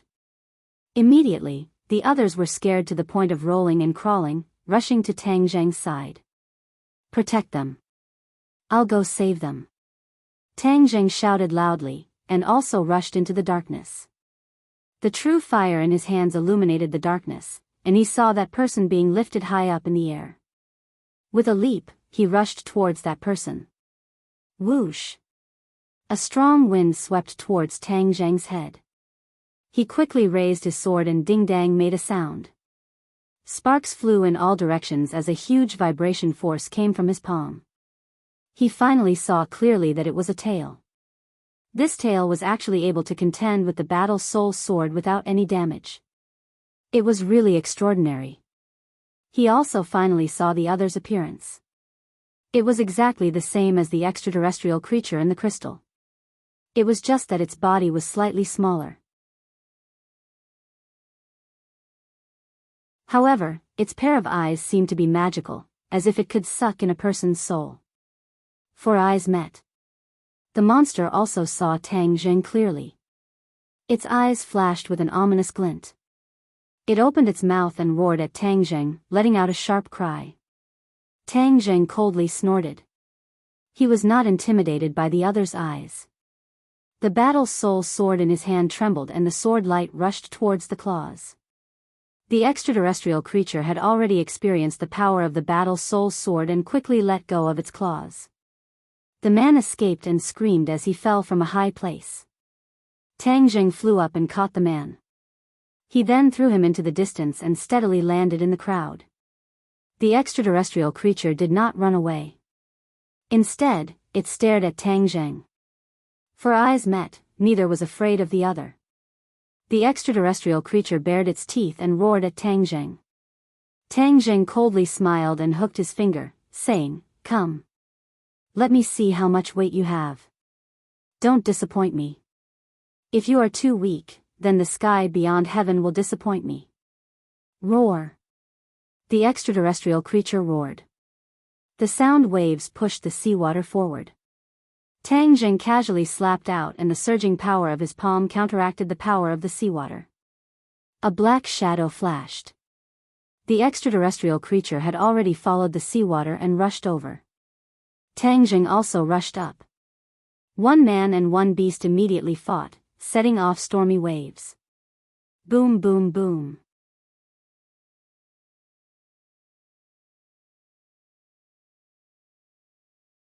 Chapter 1006. Looking at the jewels scattered all over the ground, everyone's eyes lit up, but no one dared to come forward to snatch the jewels. Wang Guanxuan worriedly looked at the fierce battle and asked, "This monster is too fierce. Is Tang Jing its opponent?" Lu Qingmei proudly raised her head and said without hesitation, "How can this monster hurt him? He is the most powerful." Obviously, in her heart, the person she loves is omnipotent and invincible. Wang Guanxuan bitterly smiled, his heart almost jumped to his throat. If Tang Jing failed, then they would not be able to escape from this monster's evil hands. After a fierce battle, Tang Jing gradually came to a conclusion that this foreign creature was indeed powerful. Whether it was its claws or that barbed tail, they were all like weapons. It was actually able to contend against the War Soul Sword, which showed its power. This guy is probably a cub, much smaller than the one in the crystal stone, so its strength is naturally greatly reduced. I don't know how powerful it will be when it grows up. Tang Jing understood and was full of confidence. He was not prepared to continue to delay, and was ready to cut the Gordian knot and capture it alive. Suddenly a voice sounded in his mind. Master Dash, this voice was very choppy, like a child who had just learned to speak. Tang Jing was startled, and his movements subconsciously slowed down by half a beat. The alien took this opportunity to launch an attack, and its tail brought a wave of water to stab at him. The tip of its tail shone with a cold light, making people feel intimidated. "I am Xiao Bai." The voice sounded again. Tang Jing suddenly realized and was overjoyed. Xiao Bai, it could actually speak. His divine sense immediately extended into the Sumra world, and as expected, he saw that little white had awoken. It was staring at him with its big round eyes. Its appearance didn't change much, except that there was a clump of fiery red hair on its forehead, which was very different from the rest of its snow-white hair. It was very conspicuous, like a burning flame. "Xiao Bai, you are finally awake." "Master, let me deal with it." Xiao Bai took the initiative to volunteer. Tang Jing's head shook, it could still sense the outside world in the Sumra world. This kind of thing has never happened before. It seems that after this evolution, its power has greatly increased. With a thought, Xiao Bai appeared beside him. The tail of the creature just happened to stab over, and Xiao Bai slowly stretched out its claws, like a cynical person, as if it did not put the sharp tail in its eyes at all. The others did not understand how a puppy-like animal appeared out of thin air. Looking at its small body, there was no way to compare with the monster. It would definitely be directly pierced by the tail. However, in the next second, they were all stunned. That furry little paw actually grabbed the sharp tail, and the tail's attack came to an abrupt halt. The scene froze, and they looked at the scene in disbelief. This scene was so unreal, like a dream. "Bad guy, how dare you hurt my master?" Xiao Bai spoke the human language, and with a wave of its little claws, the creature involuntarily flew up like a kite, spinning in midair. Looking at this scene, the others trembled in their hearts. Wasn't the monster very powerful? How could it become so weak that it could not even withstand a gust of wind? Whoosh! Xiao Bai let go of its claws, and the creature flew like a cannonball into a distant wall. With a bang, the wall collapsed, and a large hole was created. Xiao Bai proudly clapped its little claws, and jumped onto Tang Jing's shoulder, holding his head, and said proudly, "Master, am I very powerful?" For a moment, Tang Jing was not used to Xiao Bai speaking the human language. After a moment of surprise, he nodded bitterly, "You are indeed very powerful." "Of course." Xiao Bai proudly raised its head, without any sense of modesty.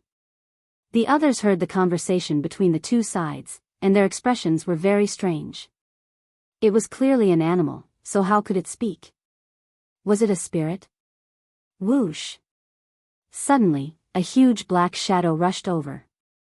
Xiaobai did not look back and stepped back, landing on the body of the creature. With a cry, the creature seemed to have suffered a great deal of damage, and with a roar, it flew out again like a cannonball.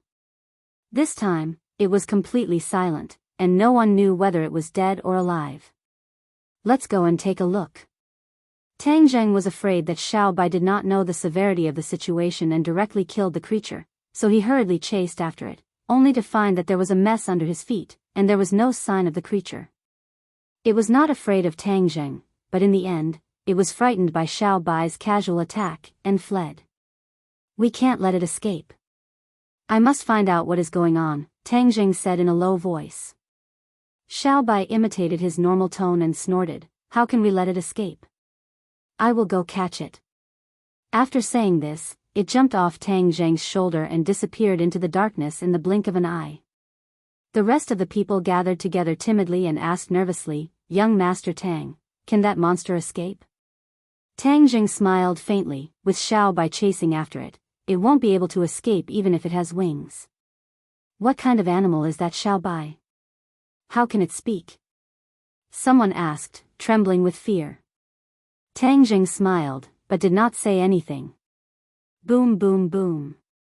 Suddenly, the sound of an intense battle came from an unknown direction, causing the cabin to tremble. The sand on the ground also quickly rose up, causing the seawater to become turbid. Tang Zheng's expression changed slightly. We must quickly leave this place, the battleship is about to collapse. The others were shocked. If the battleship collapsed, they would be buried alive, so they all rushed towards the exit. Tang Zheng had just taken a step out when he retracted his foot, turning his head to look at the jewels on the ground. Since they were already here, it would be a sin to let the jewels be covered in dust. Thus, he turned around and arrived in front of the jewels. Other than the jewels on the ground, there were several boxes that were still intact. The others had already escaped, so they did not see him stay behind. Thus, he quickly activated Summer World. With a flash of light, the jewels on the ground were all sucked into Summer World. The battleship shook more and more violently, so Tang Zheng quickly chased after them. Boom! When everyone escaped from the battleship, a loud sound came from the battleship, followed by creaking sounds. The battleship was falling apart at a speed visible to the naked eye, disintegrating and collapsing. Finally, with a loud rumble, it turned into a pile of ruins, splashing up sand and sand, causing the seawater to become turbid. Everyone ran far away, frightened. Many people's hearts sank, guessing that the monster and Xiaobai had perished together. Everyone subconsciously looked at Tang Zheng, but found that he was calm as if nothing had happened, as if he was not the least bit worried about Xiaobai's safety. Of course, he was not worried, because he was very sure that this little bit of danger would not be able to stop Xiaobai. Sure enough, a ball of light lit up from the turbid seawater, like a ball of flame, quickly escaping from the turbid seawater, gradually approaching. Flame! Someone exclaimed. That ball of light turned out to be a ball of fiery red flame, swaying with the waves. Everyone's reaction was very interesting, cowering and hiding behind Tang Zheng, afraid that some danger would appear again. Tang Zheng was calm and composed, indifferently looking at the ball of flame that was getting closer and closer, because he had already guessed what was going on. Xiaobai! He softly shouted. In this deep sea, he seemed to have turned into a fish, able to breathe freely, and naturally could speak without hindrance. The others did not have this ability. If not for wearing a diving mask, perhaps they would not have been able to say a word. Master! Xiaobai cheered, jumping out of the turbid seawater. The fiery red hair on its forehead turned into a ball of flame, swaying gently, and in its small claws was a captive, an extraterrestrial creature. It seemed to have completely lost the ability to resist, like a dead dog, being dragged by Xiaobai, dragging a long trace on the ground. Its pair of eyes dimmed a lot, but as if there was still magic, it was easy to be trapped in them. This bad guy still wanted to escape, but in the end, I still managed to drag him out. It's just that he kept on resisting, and in the end, I taught him a lesson. Now, he's obedient. Little White pointed at the defeated general and said proudly. The extraterrestrial creature unwillingly stared at Xiao Bai, but there was nothing it could do. Humph, are you still not convinced? Xiao Bai pouted, and its small claws seemed to be gently patting, but when it fell on the extraterrestrial creature, it immediately let out a sharp scream. The unwillingness and anger in its eyes immediately disappeared. That's right, he is my master. If you dare to disrespect him, humph, I will break your bones and use them to make soup. Xiao Bai said fiercely. The extraterrestrial creature was so scared that its whole body trembled, and it shrank into a ball, no longer looking as arrogant as before. Tang Zheng had seen Xiao Bai's deeds of taming the thundercloud beast, and knew that its small body contained a lot of power, so he was not surprised. The others looked as if they had seen a ghost, and their worldview was completely turned upside down. Master, what are you going to do with it? Xiao Bai asked. Tang Zheng thought for a while, staring straight at the extraterrestrial creature. It glared at him fiercely, but when it saw Xiao Bai's eyes, it quickly lowered its head in fear. Looking at its funny appearance, Tang Zheng could not help laughing. It seems to be very human, but I don't know if it can speak. Roar. The extraterrestrial creature growled twice. It's useless to just roar. If you can't speak, how can I know what happened in the past? Tang Zheng said in distress. The extraterrestrial creature turned its head directly, ignoring Tang Zheng. Slap. Suddenly, a claw slapped its head, and it cried out in pain. Xiao Bai raised its small claws and threatened, I told you, don't be disrespectful to my master, or I will deal with you cruelly and roast you.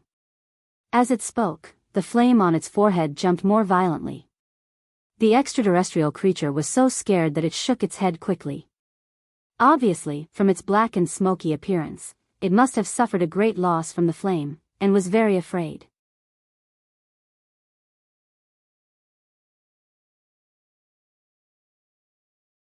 Chapter 1007. Xiao Bai was domineering and mighty, making the extraterrestrial obedient. The others looked at each other in dismay when they saw the strong contrast between the two. What was going on? The world was changing too fast, and they couldn't keep up. Since they couldn't get any answers, and the battleship had been destroyed, it was better to go back first. So, Tang Zheng told Xiao Bai, look after it. If it dares to do anything, punish it severely. Don't worry, if it dares to move, I'll roast it. Xiao Bai grinned at the extraterrestrial as if he was sneering. The extraterrestrial trembled and curled into a ball, looking at Tang Zheng with eyes full of resentment. Let's go, there's no need to investigate here. Let's go back first. Tang Zheng said. The others looked at each other. This time, they came for the jewels, but now that the battleship had collapsed, the jewels were buried below. In addition, this place was too strange. If another monster appeared, there would be no place to cry. So, no one had any objections, and they all went into the submarine. Wang Guanxuan once again drove the submarine, suppressing the stormy waves in his heart. He carefully controlled the submarine and floated up little by little. However, many people, intentionally or unintentionally, secretly looked at Xiao Bai and the extraterrestrial at the back of the submarine. When their eyes met the extraterrestrial's eyes, their hearts trembled, and they quickly looked away. Junior brother, this monster is wild and difficult to tame. Will there be any problems if you bring it back? Wang Guanxuan asked worriedly. Tang Jing smiled faintly and said, Brother Wang, didn't you always want to know what kind of animal the skeleton was? Now that it's standing in front of you, can't you recognize it? Wang Guanxuan was startled, and subconsciously turned his head to look, just in time to see the monster looking at him. He was frightened and hurriedly withdrew his gaze, and asked suspiciously, It's somewhat similar, but are you sure? Of course, this guy and that skeleton are of the same kind, so there must be a connection between them. It's just that it's not clear yet, but I believe that in time, there will definitely be a way to find out. Tang Jing vowed. Wang Guanxuan was surprised and asked, Where exactly did this monster come from? Tang Jing smiled and said, The answer to all the mysteries will be revealed. Don't be impatient. Seeing that he couldn't get any answers, Wang Guanxuan temporarily dismissed the idea of getting to the bottom of things and focused on driving the submarine. Moments later, the submarine finally surfaced from the water. Du Qifeng, Xiao Xiaolong, and the others hurriedly greeted them. When they saw that this group of people was slightly embarrassed and empty-handed, they asked, "What happened below?" "We have detected intense activity and loud noises coming from the bottom of the sea." "It's a long story. Let's go up first." Wang Guanxuan sighed faintly, and the others boarded the yacht one after another. When it was Tang Zheng's turn, Du Qifeng and others suddenly found that there were two more animals around him, one small and one big. Xiao Bai was loved by everyone, and the other was born very fierce. Many people screamed and subconsciously retreated. Even Du Qifeng took a step back to stabilize his body. He asked in shock, "This is..." Tang Zheng smiled and comforted him, "Mr. Du, don't panic. This is the phantom you met at the bottom of the sea before, and now we have caught it alive."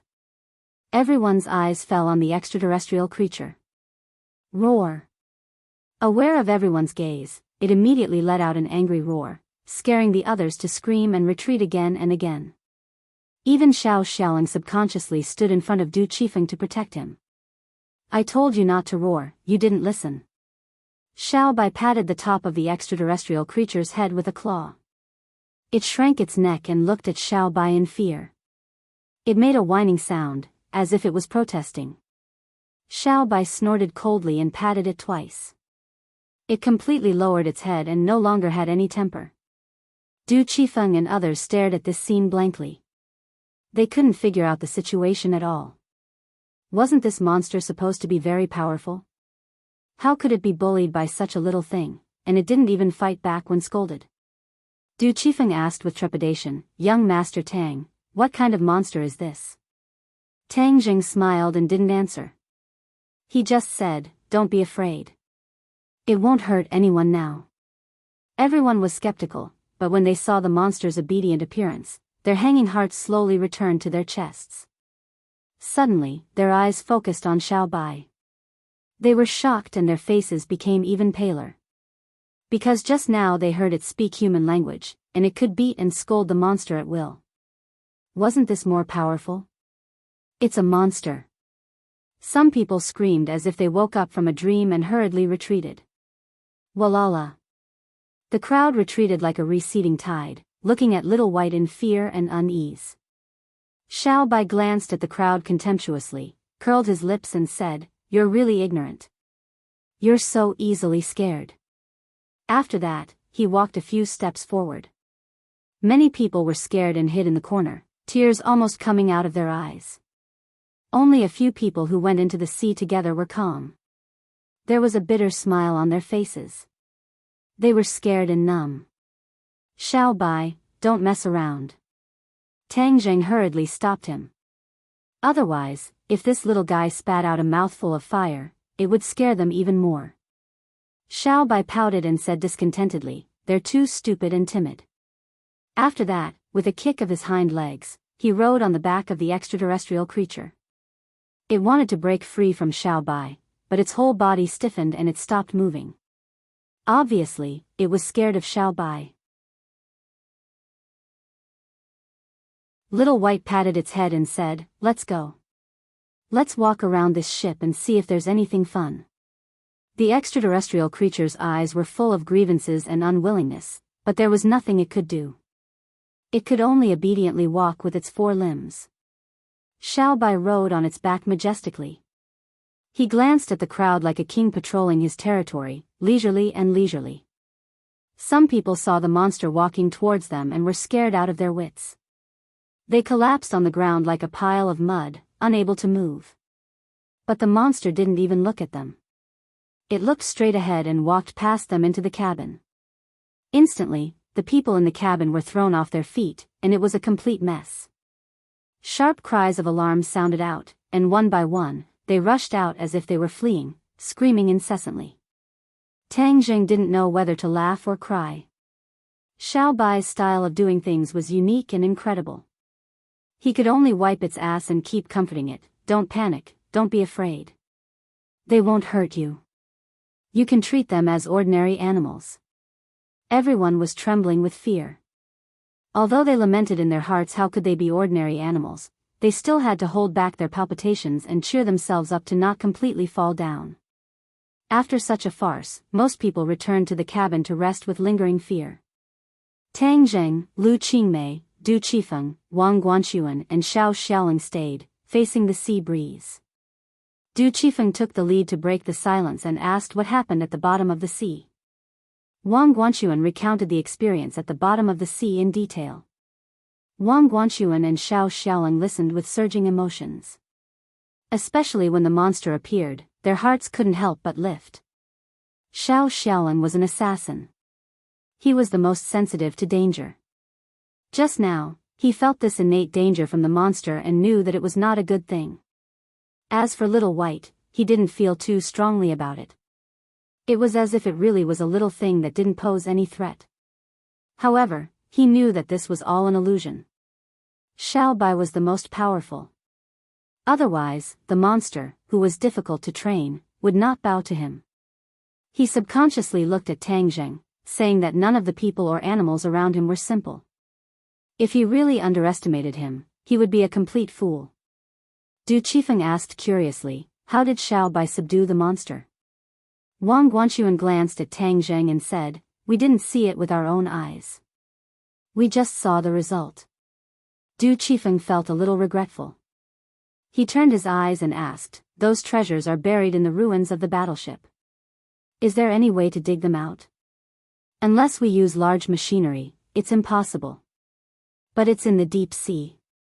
There's no such machinery at all, so. Wang Guanxuan didn't continue, but the meaning was very obvious.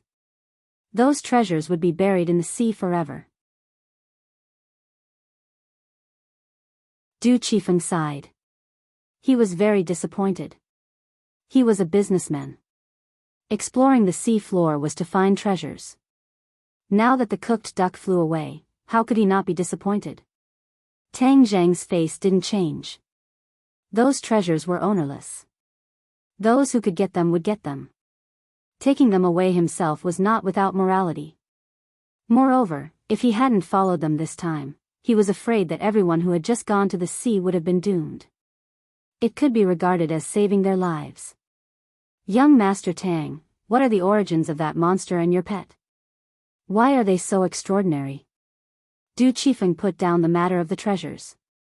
He was filled with endless interest towards those two fellows. Tang Zheng chuckled and said, Director Du is very knowledgeable. You should have heard of monster beasts before, right? Du Qifeng was suddenly startled. He was not unfamiliar with this term. He had heard rumors about monster beasts from many sources and knew how powerful they were. Seeing Tang Zheng directly state the identities of those two fellows, all of his curiosity disappeared. Monster beasts were not something he could provoke. He also couldn't have any ideas about them. Otherwise, it would be too late for regrets if he ended up dead. He smiled bitterly at Tang Zheng and said, I see. I understand. What does young Master Tang plan to do next? Let's go back. Tang Zheng said. Okay, no problem. I will arrange it now. When we go back, I would like to invite young Master Tang to do me the honor. It was fate that brought us together. This time, I am indebted to young Master Tang for saving so many of my employees.